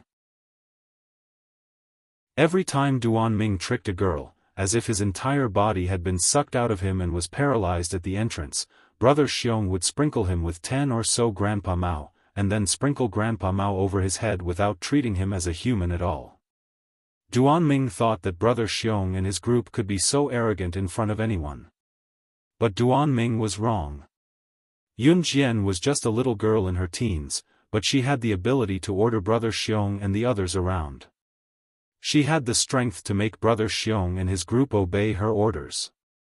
"Ha, sis, do you have any orders for this?" Brother Xiong, who was in high spirits just a moment ago, was now standing in front of Yun Jian like a pug. He looked at Yun Jian and forced out a smile, as if he was afraid of angering Yun Jian. In fact, Yun Jian had only made a few moves, and it was only those few moves that made Brother Xiong and the others feel fear towards Yun Jian from the bottom of their hearts. "Apologize," Yun Jian said softly. "Huh?" Brother Xiong didn't react for a moment. "I told you to apologize." Yun Jian kicked the back of Brother Xiong's knee, causing him to kneel down in front of Wang Cancan. "F***ck, you little doll, you really think you're invincible." There was a very ugly man on Brother Xiong's side who couldn't stand it anymore. Being bullied by a little girl like this, was this a joke? Just as the man was about to speak, 2 bright blades flew over the man's head and neatly nailed themselves into the wooden wall behind him.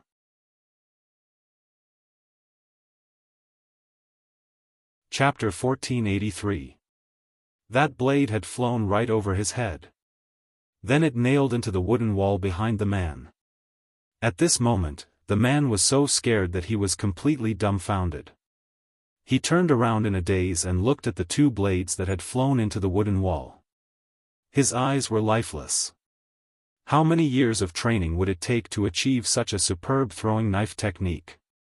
Moreover, did such a throwing knife technique really come from the hands of a young girl in her teens? It seems that all of you are very unconvinced.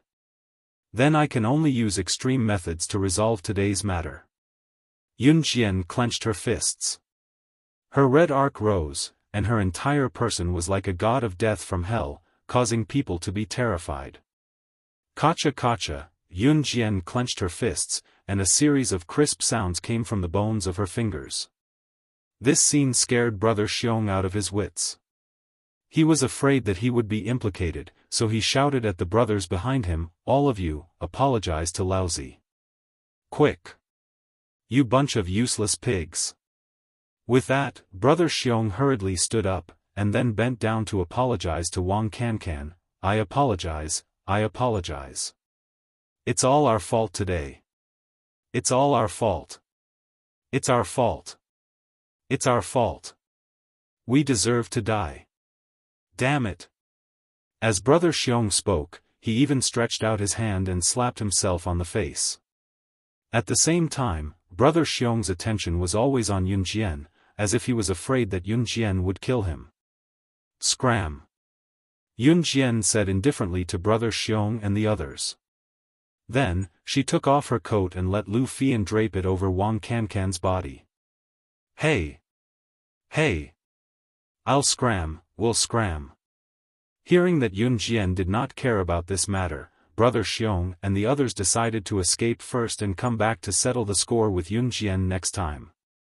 When they passed by the main entrance, Brother Xiong even pointed at Duan Ming, as if to say, "Just you wait." Wang Cancan did not cry. She was very strong, but she glared fiercely at Senior Duan Ming who was sitting at the door. Her Senior Duan Ming, the Senior Duan Ming she loved the most, was actually that kind of person. Back then, she had fallen in love with Duan Ming because she was in the same school as Duan Ming in junior high.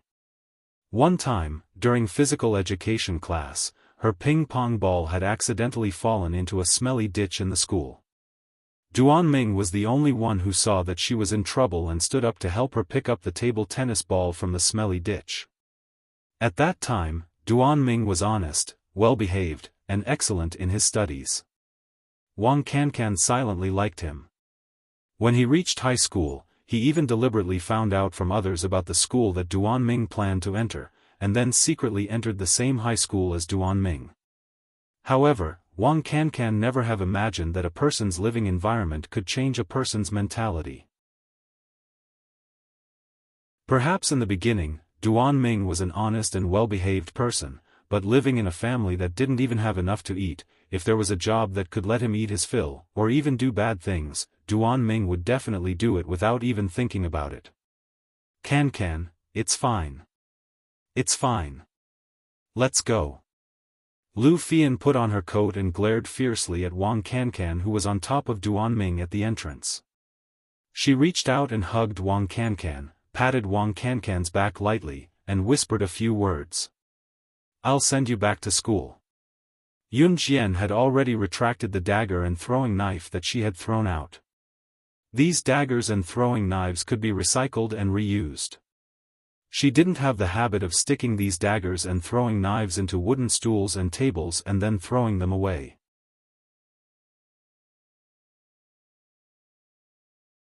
Chapter 1484. Yun Jian did not understand Wang Cancan's feelings, nor did she know how to comfort him. In the end, she left after sending Wang Cancan and LV Fian to school. Before she left, LV Fian thanked Yun Jian on behalf of the groggy Wang Cancan. Xiao Jian, today is really... I don't know what to do if it wasn't for you. As long as he's fine, Yun Jian replied. I'll help Cancan back to his dorm then. Drive slowly when you get back later. Don't get caught by the traffic police.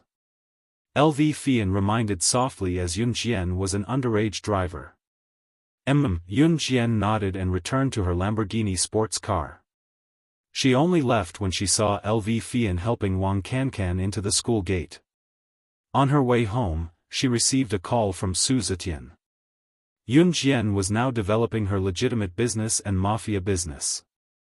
Her legitimate business was New Cruise while her mafia business was Falcon Hall. Su Zetian and Zhang Zhifan were the spokespersons for Falcon Hall and New Cruise respectively. Without Yun Jian around, Falcon Hall and New Cruise were supported by them. Su Zetian called to say that he had found out about the mafia that He Long and Qi Shangjin were in. Zhang Zhifan came over to report to Yun Jian about New Cruise's recent sales trend as well. Ding ding bar, wait for me at the usual spot. Yun Jian told Su Zetian and hung up the phone. She stepped on the accelerator and turned her sports car toward Ding Ding Bar. 13 minutes later, they arrived at the entrance of Ding Ding Bar. Ding Ding Bar was already crowded during the day. Due to its recent popularity in Longmen City, Ding Ding Bar was crowded during the day. When it was night time, people from the night market would usually come to Ding Ding Bar. Recently, the other bars were not doing well in terms of sales. Only Ding Ding Bar's income was on the rise. This also showed that most of the people who came to nightclubs would choose Ding Ding Bar. In fact, there was another important reason for Ding Ding Bar's booming business. It was because Ding Ding Bar occupied a large area, about a quarter of the size of a school. Bars were usually only the size of a few rooms, but Ding Ding Bar was different. It was more than 10 times bigger than an average bar. Big investment, big return. The investment in Ding Ding Bar was high. It looked luxurious, but the consumption was similar to ordinary bars. Naturally, many people came. Some people thought of this, but they couldn't afford to invest. Naturally, they couldn't compete with Ding Ding Bar. At that time, Yun Jian had already arrived inside Ding Ding Bar. Yun Jian passed through countless private rooms and headed towards the VIP room in the corner. When they passed by a private room with its door open, Yun Jian could hear the noise of countless people inside, but she could still hear an obvious conversation in the private room. F***CK. I really don't know what kind of bad luck I have today. To think that he would meet such a terrifying woman. F***CK, I'm going to F***CK her to death. I'm not convinced. Yo, Brother Bear, what kind of person can make you so angry? Listening to your tone, could it be that the person was a woman? Why don't we brothers go a few rounds and *ck her to death? We have hundreds of brothers here. Are you afraid that we can't *ck a woman to death? We'll definitely vent our anger. If I meet her now, I'll beat her until she kneels down and begs me to *ck her.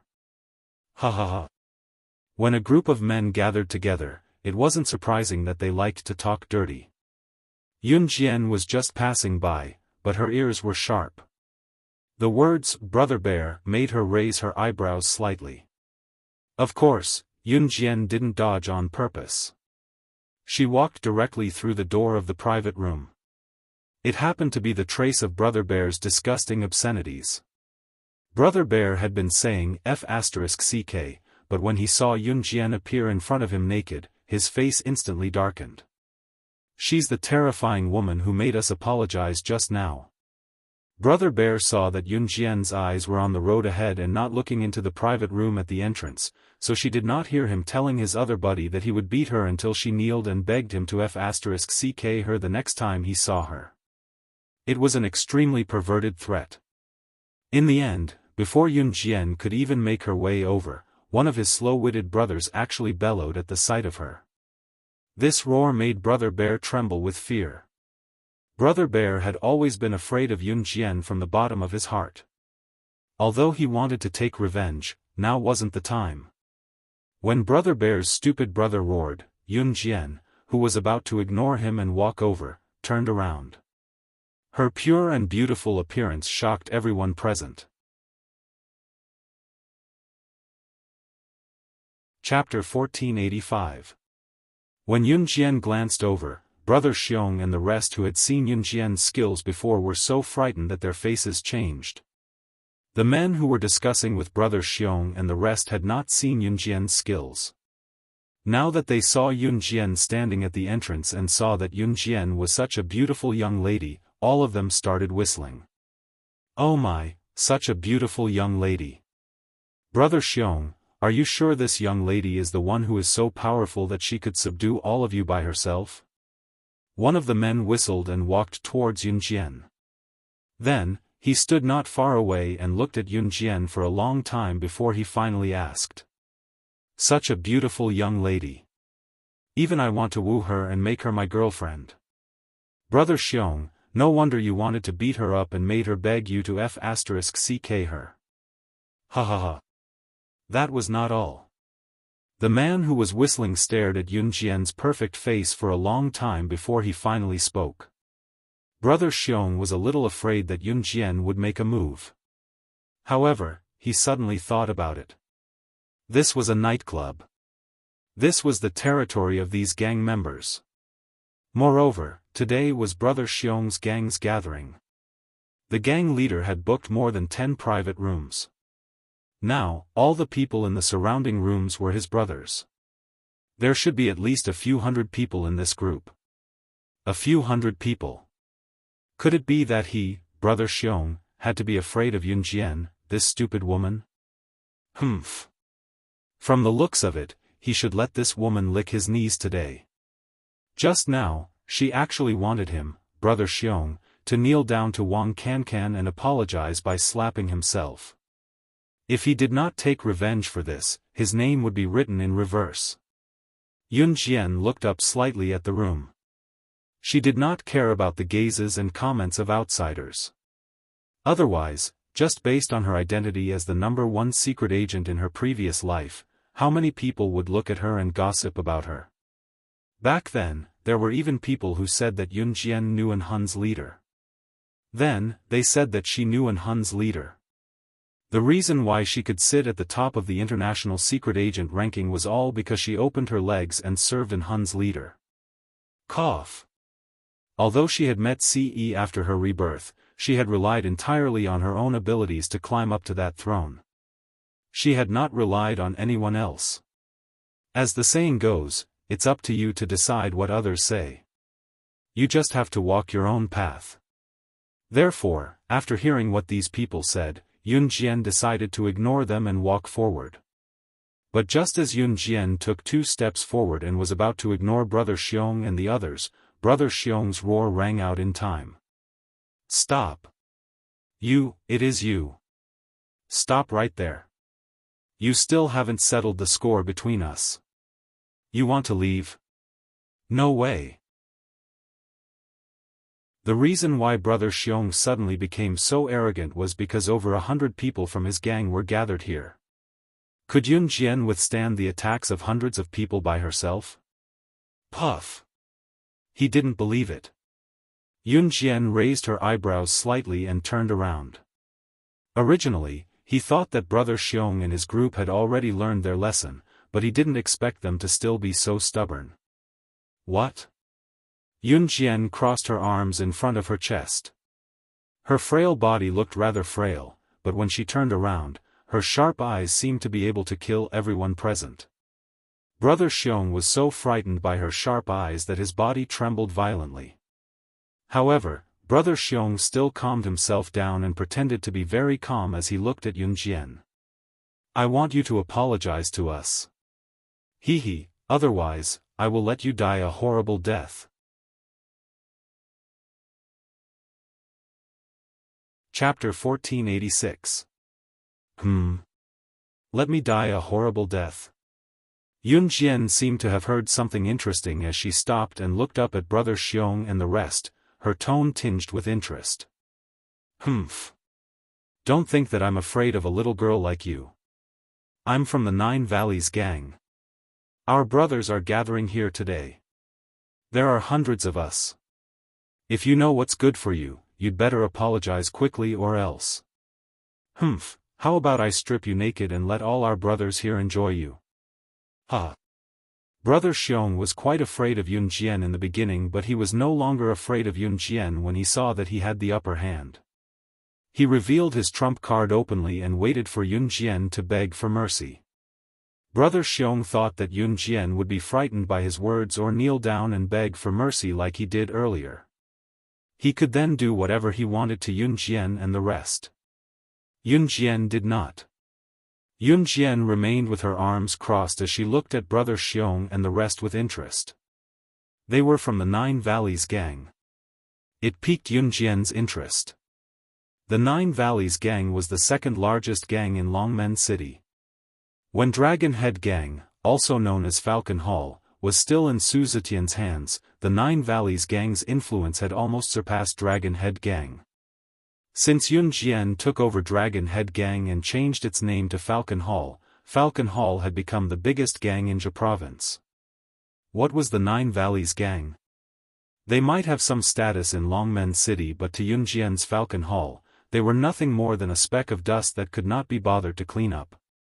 It was only when Brother Xiong mentioned the 9 Valleys gang today that Yun Jian suddenly realized that there was a gang called the 9 Valleys gang in Longmen City.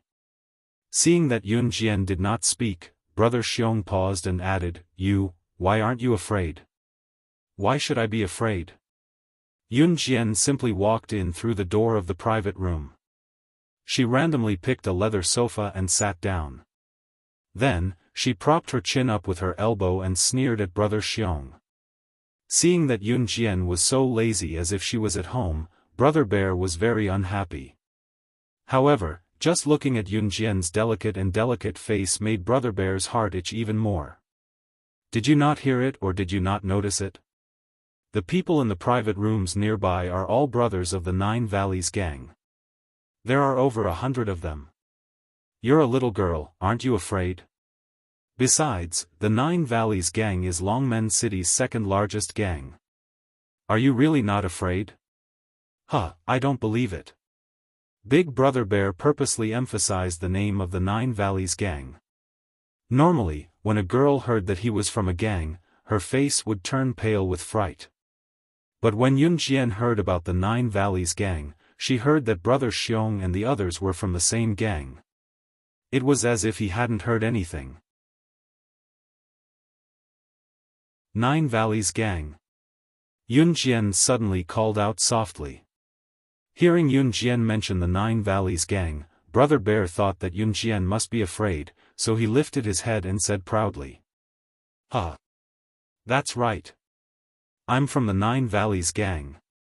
I should say that all of our brothers here are from the Nine Valleys gang. So, are you scared now? If you are, take off your clothes obediently. Humph. If you serve us well today, I'll let you go. Otherwise. Just as Brother Bear said that, Yunjian narrowed her eyes and smirked. Nine Valleys gang, I almost forgot that there's a second gang in Longmen City, the Nine Valleys gang. I'd really like to know why you Nine Valleys gang members are here for a gathering at Falcon Hall's bar instead of your own bar. Falcon Hall's wine bar? Yunjian's words stunned Brother Bear and the others. Could this young girl, Yunjian, be from Falcon Hall?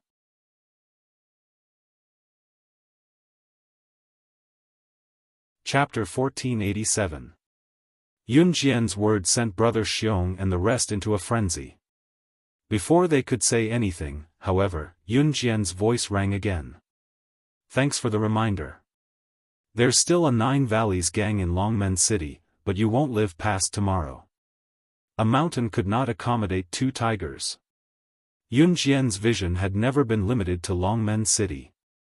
Back when Chen Sini was kidnapped, Yunjian had gone to the Nine Valleys gang's boss, Yuan Xiuxiao.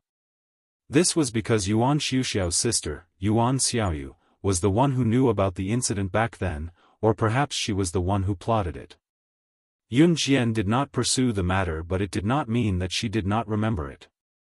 She simply did not expect a gang like the Nine Valleys gang to exist in Longmen City. It was not too late to think about it now though. What do you mean? Do you know what position the Nine Valleys gang has in Longmen City? We're the second largest gang in Longmen City.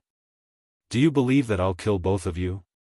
Although Brother Xiong and the rest were taken aback by Yunjian's Falcon Hall, they doubted the meaning behind Yunjian's words. Could it be that Yunjian was someone in Falcon Hall? Thinking about it, how could a young girl who looked around 16 years old join a gang like Falcon Hall? Brother Xiong and the rest did not intend to join the Nine Valleys gang. They had chosen to join the Nine Valleys gang because they could not join Falcon Hall. To Brother Xiong and the rest, Falcon Hall's members were strictly vetted. They were not allowed to steal, rob, do anything illegal, or collect protection fees. In short, those who joined Falcon Hall had to be honest and upright. They were not allowed to do anything illegal. This was not something a gang member should do. Thinking about it, even if Yunjian was a member of Falcon Hall, she must be an insignificant person with no name or status. How could Falcon Hall implicate the Nine Valleys gang because of such a nobody? It was impossible to think about it with one's brain, so Brother Xiong was not afraid of Yunjian at all. He even thought that Yunjian was spouting nonsense. Could it be that she was afraid of them, so she decided to pretend to be from Falcon Hall so that she could scare them and take the opportunity to escape? The more Brother Bear thought about it, the more he felt that this was the case. He rubbed his hands together and felt that instead of enjoying Wang Cancan, it was better to have Yunjian. Just thinking about it made Brother Xiong feel that his lower body was already swollen. He rubbed his hands and walked over to Yunjian. Little beauty, just give in to me. It's not like you'll lose a piece of meat. As soon as he finished speaking, Yunjian's expression changed. She stood up and kicked Brother Xiong away. Then, she looked coldly at the crowd and said softly, "Tell Yuan Su Shao to get in front of me." Is this how he has been teaching his gang members to run amok for the past half a year? Yuan Xiuxiao was the boss of Longmen City's second mafia group, the Nine Valleys gang. He was present when Yunjian killed Wolf Blade, who was ranked top 10 in the assassin ranking. Do you really know our boss? Brother Bear, who was sent flying by Yunjian's kick, only came to his senses after a long while. He clutched his chest at once and stared at Yunjian blankly, asking in fear. Brother Xiong's brothers around him were slightly stunned as well. It was obvious that if Yunjian really knew their boss, everyone present would be doomed. If Yunjian was a relative or friend of their gang's leader, it would be even more plausible. Brother Xiong was slightly scared. It was then that a steady silhouette came through the door with a group of people following behind him. Boss? The people in the room were shocked when they saw Yuan Sushao walking in from outside the room. Speak of the devil and he will appear. Boss. Here, there's a crazy young lady here who asked you to get in front of her. Once Brother Xiong heard that his boss was here, he scrambled over, thinking that he had to criticize Yun Jian in front of Yuan Sushao as soon as possible. Hearing that someone wanted him to get in front of her, Yuan Sushao was slightly taken aback before he turned to look at Yun Jian. Even after half a year, Yuan Sushao could still recognize the girl in front of him at first glance. Was she not the young lady who killed Wolf Blade, who ranked 10th on the assassin ranking all by herself? She was also. Chapter 1488. Yuan Xuxiao and the rest of them did not know that Ding Ding Bar was Falcon Hall's property. It was not a secret, of course. No one in the know had revealed it, so it was only natural that outsiders would not know about it. As the boss of Longmen City's second-largest mafia group, the Nine Valleys Gang, Yuan Xuxiao did not inquire about who owned Ding Ding Bar. Ding Ding Bar's performance was astounding, monopolizing the nightclub business in Longmen City. Although there were outsiders who were interested in the person behind Ding Ding Bar and wanted to get to the bottom of the matter, no one could find out anything about the founder of Ding Ding Bar. Therefore, it was not surprising that Yuan Xuxiao wondered why Yun Jian was here. Yun Jian was Falcon Hall's boss after all. Why would she be here? Yuan Suzhao's greeting of Falcon Hall's boss stunned Brother Xiong and the others. Falcon Hall's boss? Who? Could it be that the person who called her Falcon Hall's boss was this young girl who looked delicate and pretty with a hint of brashness? Brother Xiong and the rest turned to look at Yun Jian. Her mouth opened and widened at a speed everyone could see clearly until she could not close it.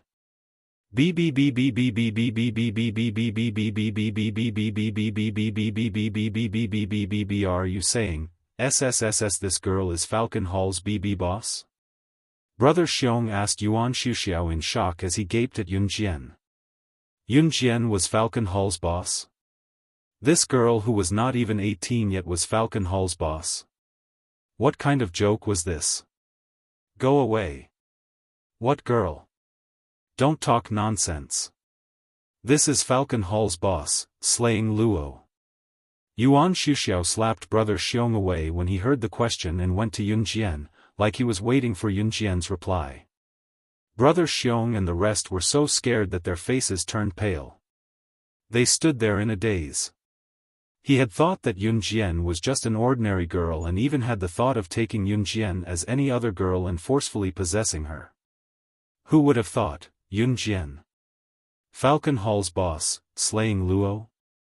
This little girl was actually the boss of Falcon Hall. She really was from Falcon Hall. They had offended the boss of Falcon Hall.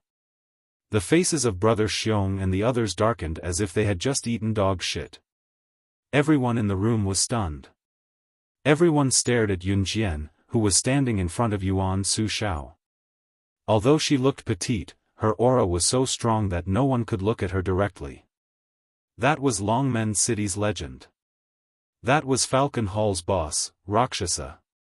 That was a 16-year-old girl in the prime of her youth. Even Yuan Xuxiao had to lower his head slightly in front of Yun Jian. In terms of aura, Yuan Xuxiao had no choice but to submit. At this moment, there was only silence in the boisterous bar. Everyone was looking at Yun Jian in a daze. Even Yuan Xuxiao was no exception. What Yuan Xuxiao did not expect was that Yun Jian had already shown off her abilities when they first met. Half a year later, Yun Jian had already led Longmen City's top mafia group, Dragon Head Gang, which was now Falcon Hall, to become the top mafia group in Jia Province. When Yuan Xuxiao asked Yun Jian earlier, Yun Jian had been standing in front of everyone without saying a word. The room was silent as no one dared to speak up. Yuan Xuxiao had been waiting for Yun Jian's reply. As time ticked by, it was so long that Yuan Shuxiao thought that Yun Jian would not reply to him.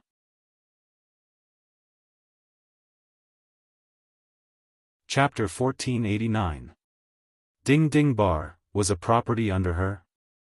Did this mean that Ding Ding Bar was Falcon Hall's property? Everyone's faces darkened when they heard the news. Who did not know about Ding Ding Bar now? In Longmen City, Ding Ding Bar's performance was growing day by day. Other than Ding Ding Bar, the other bars in Longmen City were on the brink of bankruptcy. Only Ding Ding Bar's performance was still on the rise. Under such circumstances, countless people in Longmen City paid close attention to the person behind Ding Ding Bar. Everyone wanted to see who was running Ding Ding Bar to be able to crush the other bars in Longmen City and turn the tables when the other bars were on the brink of bankruptcy. Who would have thought that Ding Ding Bar was Yun Jian's?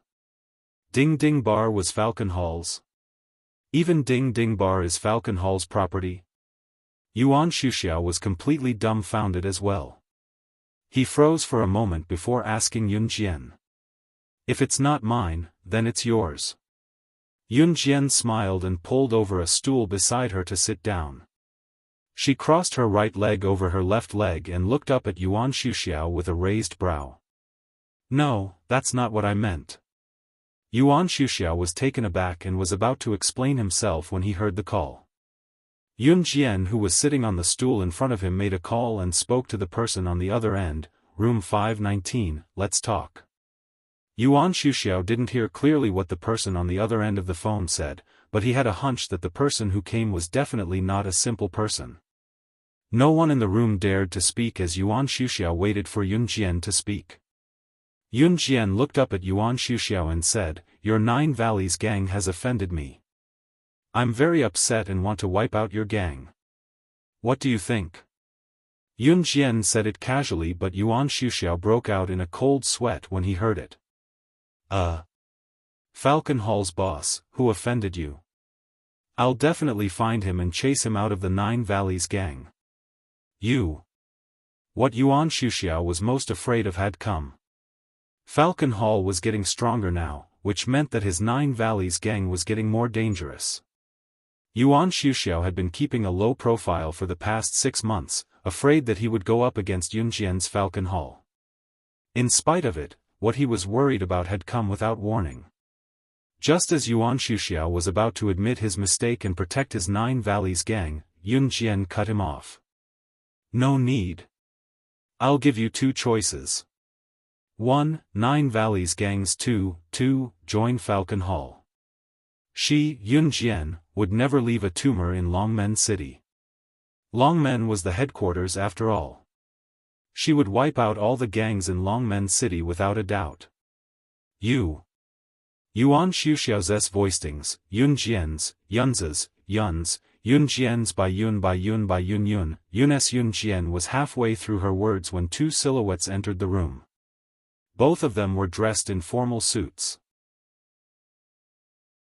They were in their 40s but looked like they were in their 20s or 30s. They were none other than Zhang Zhifan and Su Zetian. Zhang Zhifan and Su Zetian spent a lot of time together, drinking tea and sparring when they were free, or talking about the direction of Falcon Hall and new crews. They were living like gods. When they saw Zhang Zhifan walk into the room, everyone in the private room was filled with respect for him. Zhang Zhifan had represented new crews and attended many press conferences and automobile exhibitions. He was a prominent figure who was often exposed in the media and newspapers. Therefore, when they saw Zhang Zhifan, everyone in the private room was filled with respect. It was because Zhang Zhifan had started from scratch and achieved what he was today in less than a year. It could be said that Zhang Zhifan was the goal of many young people. Sister Jian, we're here. While everyone looked at Zhang Zhifan with slight admiration, Zhang Zhifan suddenly went to Yun Jian and lowered his head slightly at Yun Jian in front of everyone, calling out softly. This shout frightened the people around him. Sister Jian? The CEO of New Crews, Zhang Zhifan, was calling Yun Jian sister? What did this mean? Someone who could make New Crews' CEO call sister, could Yun Jian be?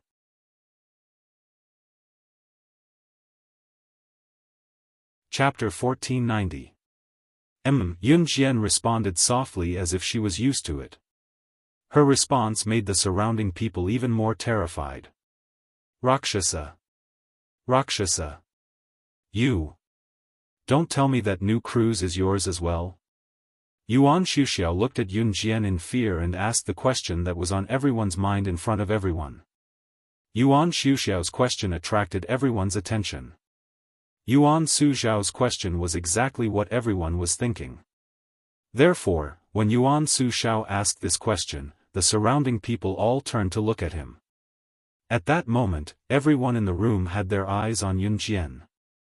Other people aside, Brother Xiong had been staring at Yun Jian since the beginning as if he wanted to bore a hole through Yun Jian with his stare. Other things aside, Yun Jian's impact on everyone was too shocking.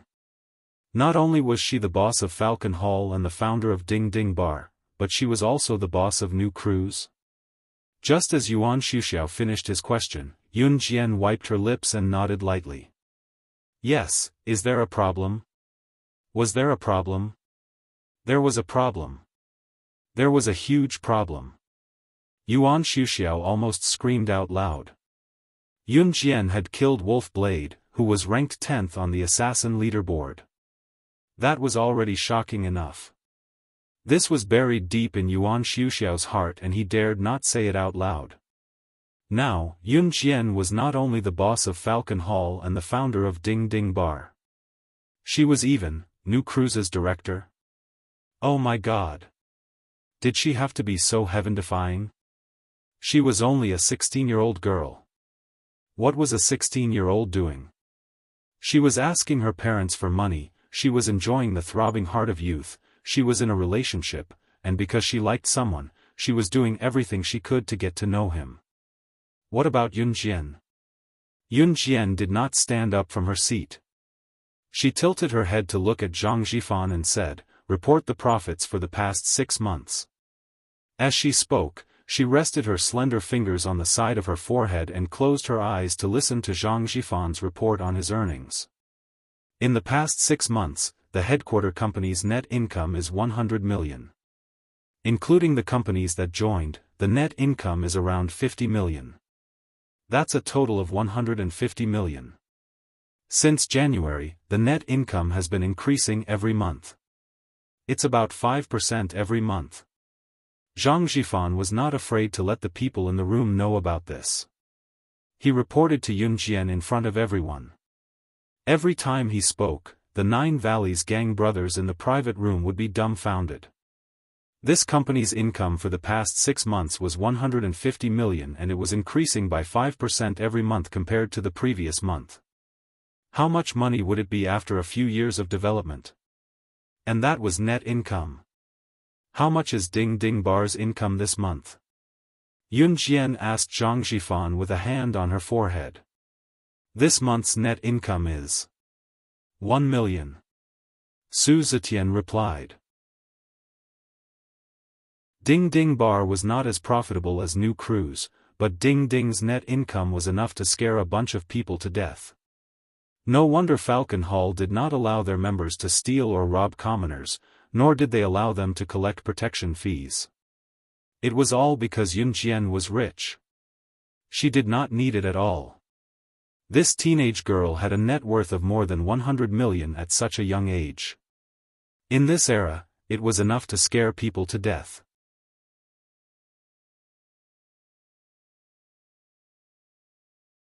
Chapter 1491.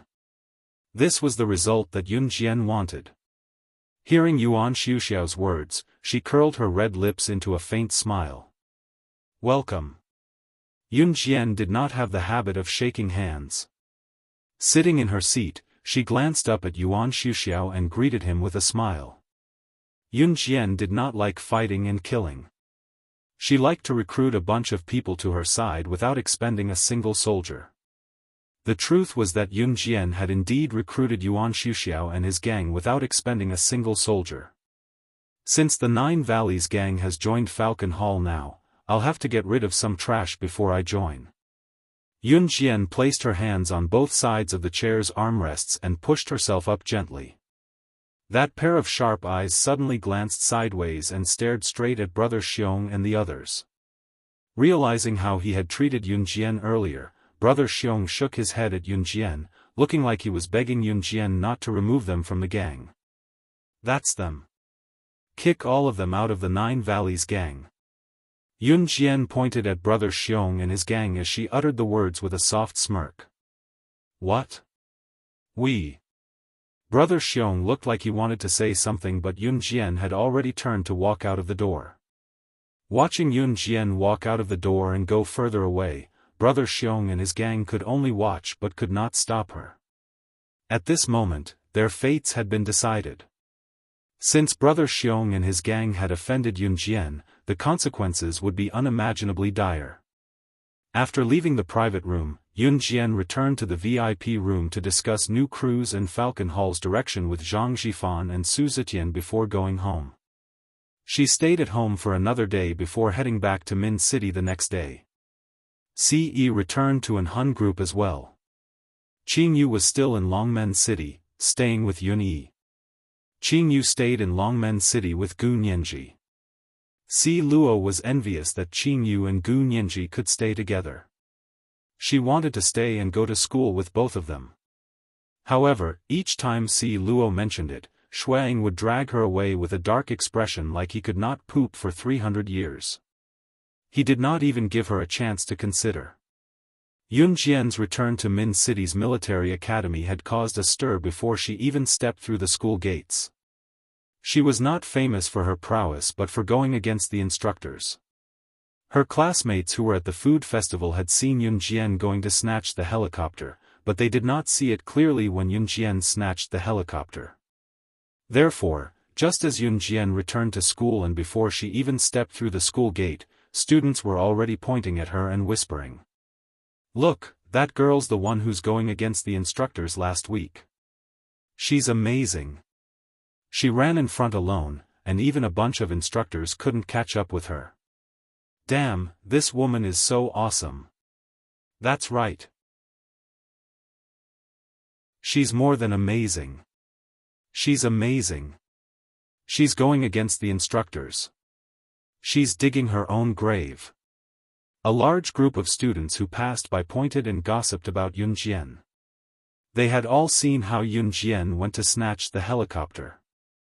However, as the field was far away from the food festival, the few students who saw Yunjian snatching the helicopter were pulled away by the instructors to keep their mouths shut.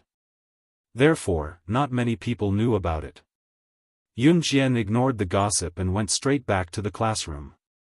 Just as she arrived, before Yunjian could enter, Lin Wan pulled Yunjian to an empty space in front of the classroom and whispered to Yunjian.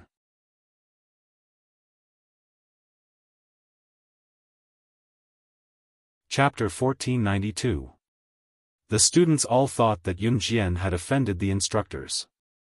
After all, she was just a student. She didn't listen to the instructors and insisted on rushing forward, causing a bunch of instructors to chase after her. If Yunjian didn't offend the instructors by doing such a thing, then what was it? Therefore, under such circumstances, the students all thought that Yunjian had caused the students in the class to be scolded. Moreover, Yunjian was so outstanding during the military training and even won first place in the outdoor survival event. This result indeed made many people admire Yunjian, but at the same time, there were also many people who hated Yunjian. People's jealousy was scary. Those who admired Yunjian would definitely show their admiration on their faces. However, those who were jealous of Yunjian wouldn't show their jealousy on their faces. When something happened to Yunjian, just like this time, when Yunjian was chased by so many instructors, those who were jealous of Yunjian would say that Yunjian had offended the instructors and implicated all the students in the class. In this way, those who were jealous of Yunjian directly pulled those who admired Yunjian to their side. They planned to use some dead cockroaches, fake snakes, and other toys to scare Yunjian. Lin Wan, who knew about this, quickly ran over to inform Yunjian. She was afraid that Yunjian would really be scared, so when she saw Yunjian walk to the door of the classroom, she pulled Yunjian to the empty space here. Yunjian raised her eyebrows slightly. She raised her eyes and looked at Lin Wan. She smiled slightly and said, "Let's go back to the classroom." Yunjian, then you, be careful, you must be careful. Don't be scared. Lin Wan frowned and said to Yunjian. Lin Wan said that because she was concerned about Yunjian. She naturally wasn't scared. Yunjian nodded and then walked side by side with Lin Wan to the classroom. She's coming, she's coming. Yunjian is coming. She must be scared to death later. He. The students in the classroom had been paying attention to Yunjian for a long time. When they saw Yunjian and Lin Wan talking for a while and walking over, the students whispered to each other. Did they put the dead cockroaches and fake snakes on her seat? Yes, put them in her drawer. I guarantee that she will be scared to death later. Ha ha ha. Humph. Who asked her to offend the instructors and even want to implicate us? This is her end. Speaking of which, Yunjian's so good. What if she's not afraid of these things? I heard that Yunjian killed a huge wild boar on the first day of military training. Tisk. You're bluffing. I didn't see it. Humph. Besides, which girl isn't afraid of these things? Just wait and see. At this time, Yunjian entered the classroom. When the students in the class saw her, they immediately shut their mouths. The students in the class all thought that Yunjian didn't hear their whispers, but in fact, Yunjian heard them clearly. Lin Wan watched worriedly as Yunjian walked back to her seat. The surrounding students were full of anticipation as they watched Yunjian sit down and then open her drawer. The moment she opened the drawer, Yunjian saw 5 or 6 dead cockroaches and a fake snake in her drawer. As expected, the expected scream didn't come.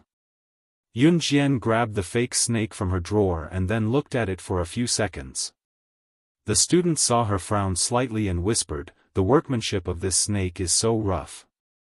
They didn't even produce the characteristics of a snake. This manufacturing factory should be facing a crisis of closure." When she said this, the students present were all dumbfounded. The students were waiting for Yunjian to scream. Shouldn't a normal girl scream when she saw this?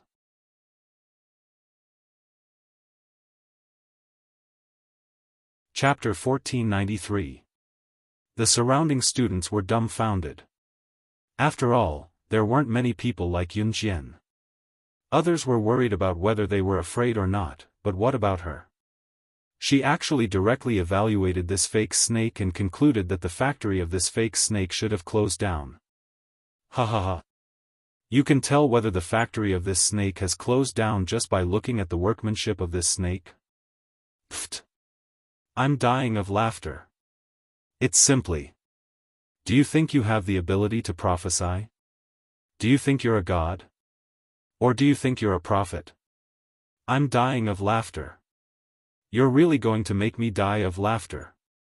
One of the boys in the class laughed out loud, and the laughter was extremely ear-piercing. This boy didn't like Yunjian very much because of Yunjian's strength. Yunjian's strength was really too strong, so strong that a boy couldn't compare to a girl. Most of the students in the class were male. Except for a few male students who worshipped Yunjian, most of the rest were quite disgusted with Yunjian. After all, Yunjian's strength was here. Even the male students couldn't compare to Yunjian, so as a boy, they would definitely have opinions. Most of the boys didn't like girls who were stronger than them, and the boys in the class were naturally the same.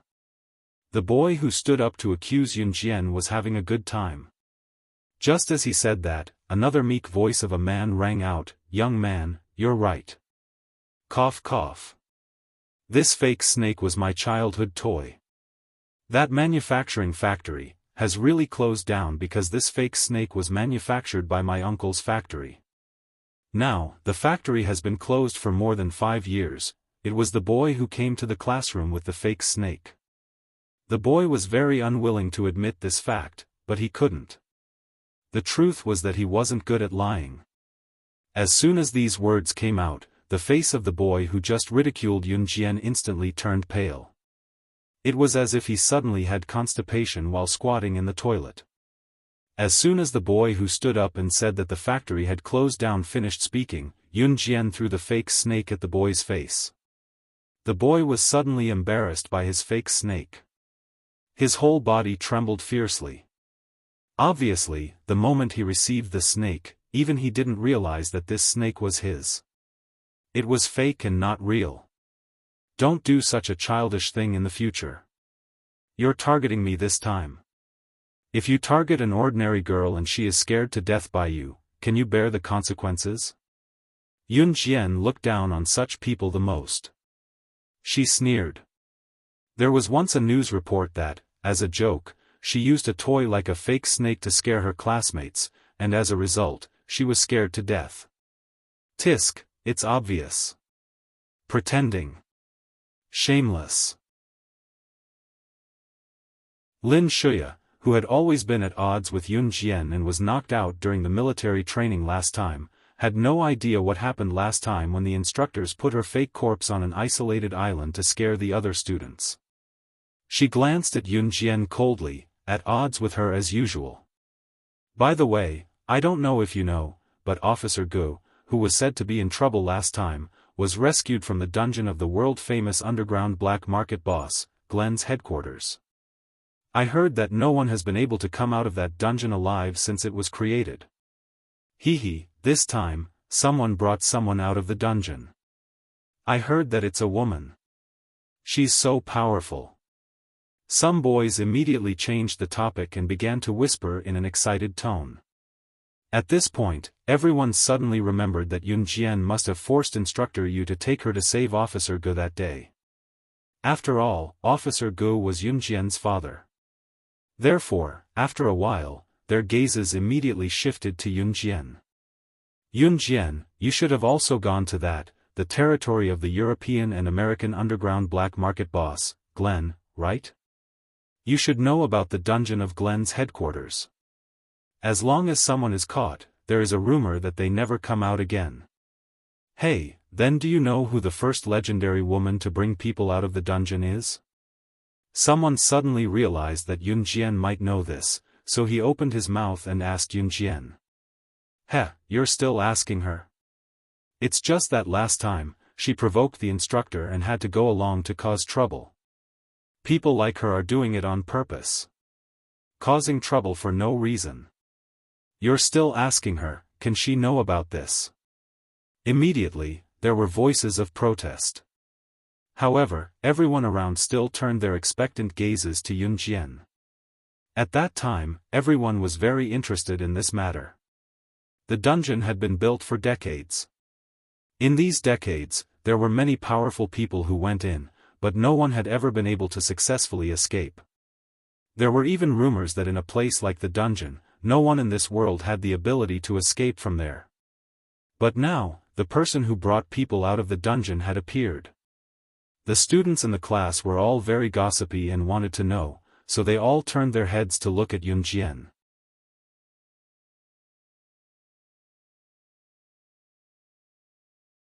Chapter 1494. She was the one who led people out of the dungeon. The eyes of the students in the class suddenly turned to Yun Jian. For a moment, everyone present turned to look at her. Huh? You were the one who led people out of the dungeon? Are you for real? You're not scaring me, are you? A student in the class immediately shouted, vividly displaying the astonishment after the initial shock. Yun Jian's red arc hooked, and she didn't say anything else. Just when the students thought that Yun Jian wouldn't speak again, they heard her voice ring out again. There are 2 password locks in the dungeon, both of which are made with the most cutting-edge high-tech products. If it wasn't me, who else could have cracked these 2 password locks? Yun Jian's words were quite arrogant. The surrounding students were stunned once again. After recovering from the shock, the surrounding students were once again in an uproar. Some of the students even turned to look at Yun Jian, and said doubtfully, "Are you for real? Why do you say it as if it's true? Have you really been in the dungeon? Hey, tell us about the structure of the dungeon. Such words came in an endless stream. But Yun Jian didn't open her mouth to explain. She's showing off again. Yun Jian, has really shown off too much. She's really shameless. Does she really think that she has 3 heads and 6 arms? Lin Shuya, who had always been at odds with Yun Jian, began to point and scold her again. But just as she finished speaking, Yun Jian's voice rang out again. I just want to tell you that studying in a military academy means that you are very likely to become one of the following 2 types of people in the future. First, a soldier. Second, a special forces soldier. No matter which type of person you become, if there is a need for you to become a spy in the future, you must remember one thing. You must be all round. At this point, Yun Jian paused, and then continued, unlocking secrets, blending in with the crowd, firearms and weapons, medical treatment, assassination secrets. You must learn everything, and be skilled at it. If you can't do it, then I advise you not to act as a spy easily in the future, because the death rate of you being captured alive is as high as 98%. Yun Jian's meaning was very simple. She simply hoped that this group of people would learn to be smarter in the future. Gu Junjian and the others didn't realize this, so they acted rashly and sneaked into Glen's headquarters as a spy. In the end, they were caught. If she hadn't been there this time, or if she hadn't gone to save people in time, Gu Junjian and the rest of the people who were captured would definitely die. Moreover, he definitely wouldn't be able to hold on for more than 3 days. Among that group, Lin Wei was the strongest, but when Yun Jian entered the dungeon, Lin Wei was already on the verge of death. It could be seen that in less than 3 days, Lin Wei would be completely defeated, and Gu Junjian and the rest would definitely die. That was why Yun Jian said those words. Yun Jian's words attracted countless voices of resistance, but there was no lack of voices from those who admired Yun Jian. A chubby boy looked at Yun Jian, and then asked with interest, Yun Jian, how do you know so clearly? Is this true? I've been fantasizing about being a spy in the future. Hee hee. Being a spy is so cool. Hee hee hee. You're just talking big. Yun Jian, do you really think that you've been a spy? What right do you have to use such big words to educate us? You're really shameless. Lin Shuya spoke out of turn again. Actually, Yun Jian's words were only for the people who were listening to her sincerely. To be honest, even if these classmates died in front of her, she wouldn't care. She's the most outstanding person. If it wasn't for her, we wouldn't have been able to escape from the dungeon. At this moment, Instructor Yu's firm voice suddenly came from outside the classroom. Instructor Yu's words meant. Yun Jian was the one who brought everyone out of the dungeon.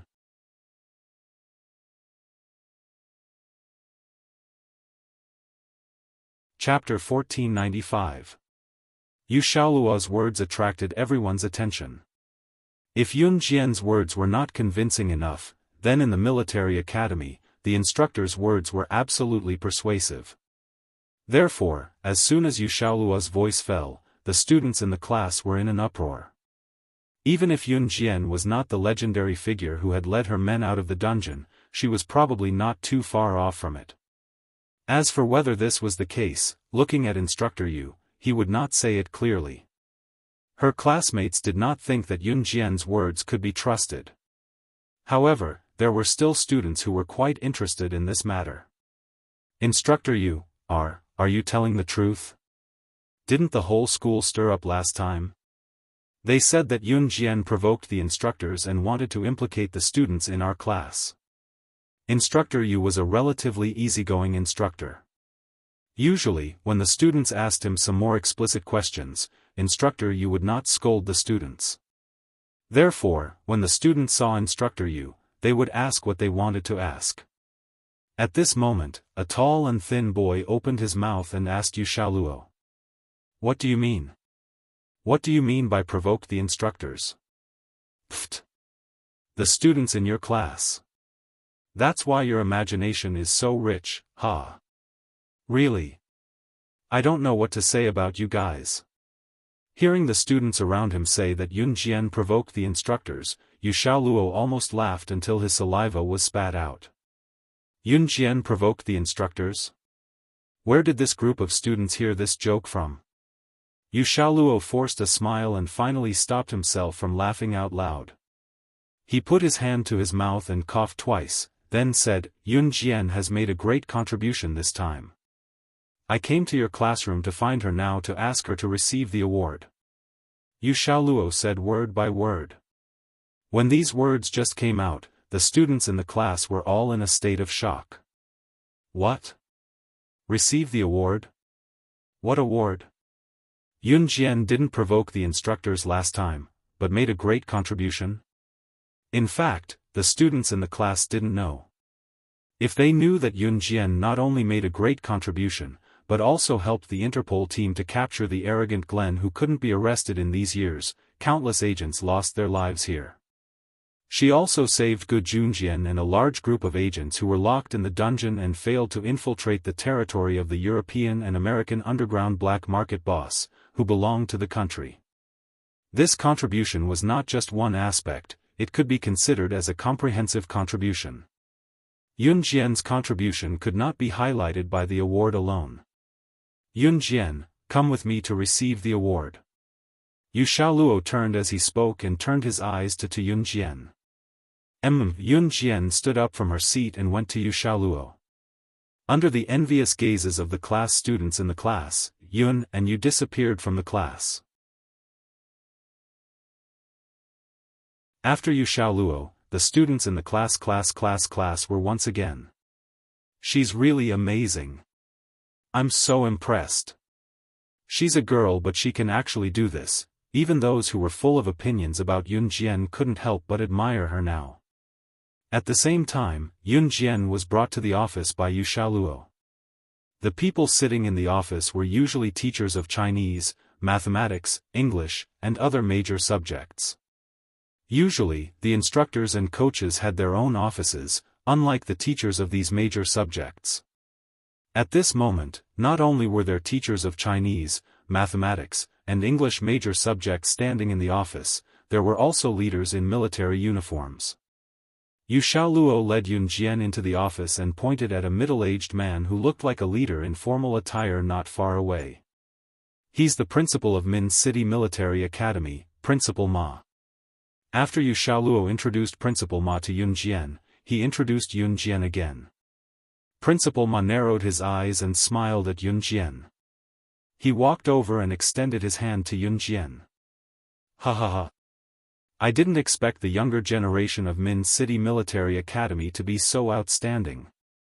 Young lady, let's shake hands. Come. Principal Ma smiled at Yun Jian as he spoke. Yun Jian nodded and returned a faint smile.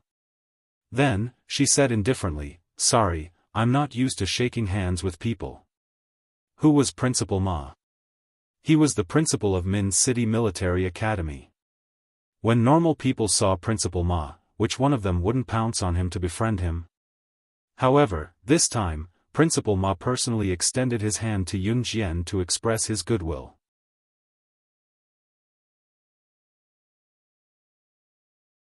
Chapter 1496.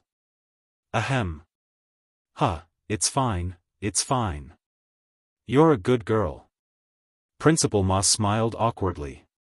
He used his youthful face to stare at Yun Jian with admiration for Yun Jian. Principal Ma was a very humorous principal. Although he was the principal of Min City's military academy, he didn't spend much time at the academy. Not only was Principal Ma a principal, he was also a soldier. Yun Jian didn't shake Principal Ma's hand, but it didn't mean that she didn't want to be on good terms with him. Everyone had their own way of befriending people. Yun Jian wasn't used to shaking hands, especially with men. It was that simple, so she rejected him.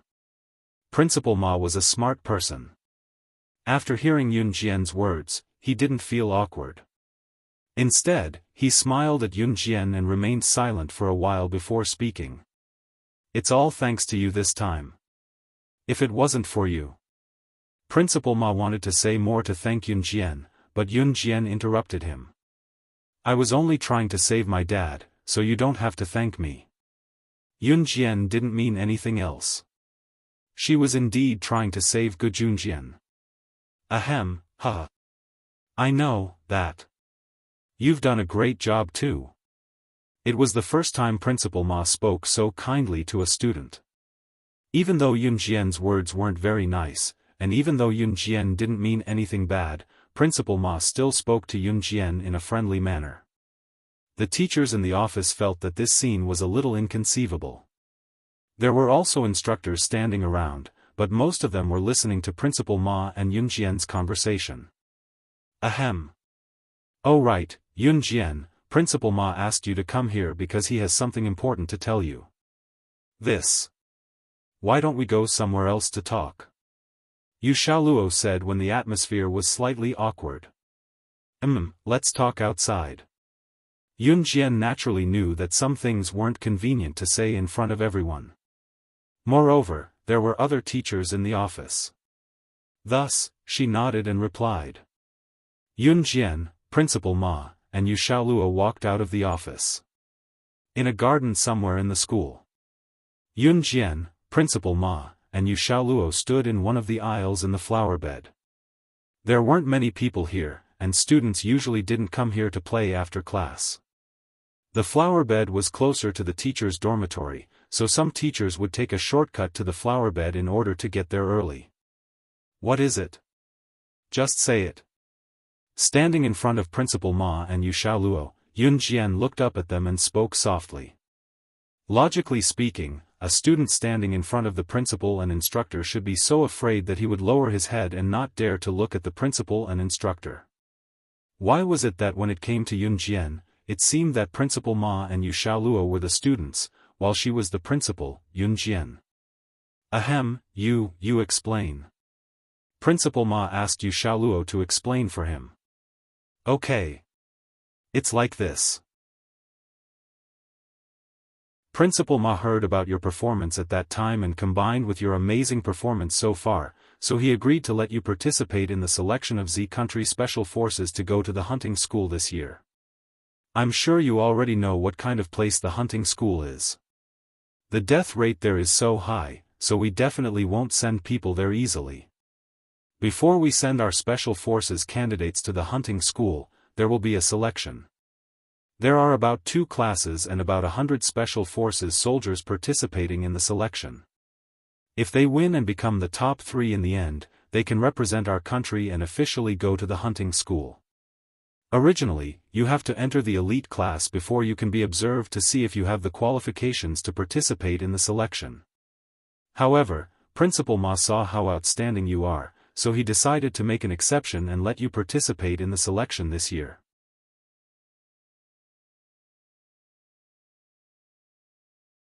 Chapter 1497. Yu Xiaoluo's words were simple to understand.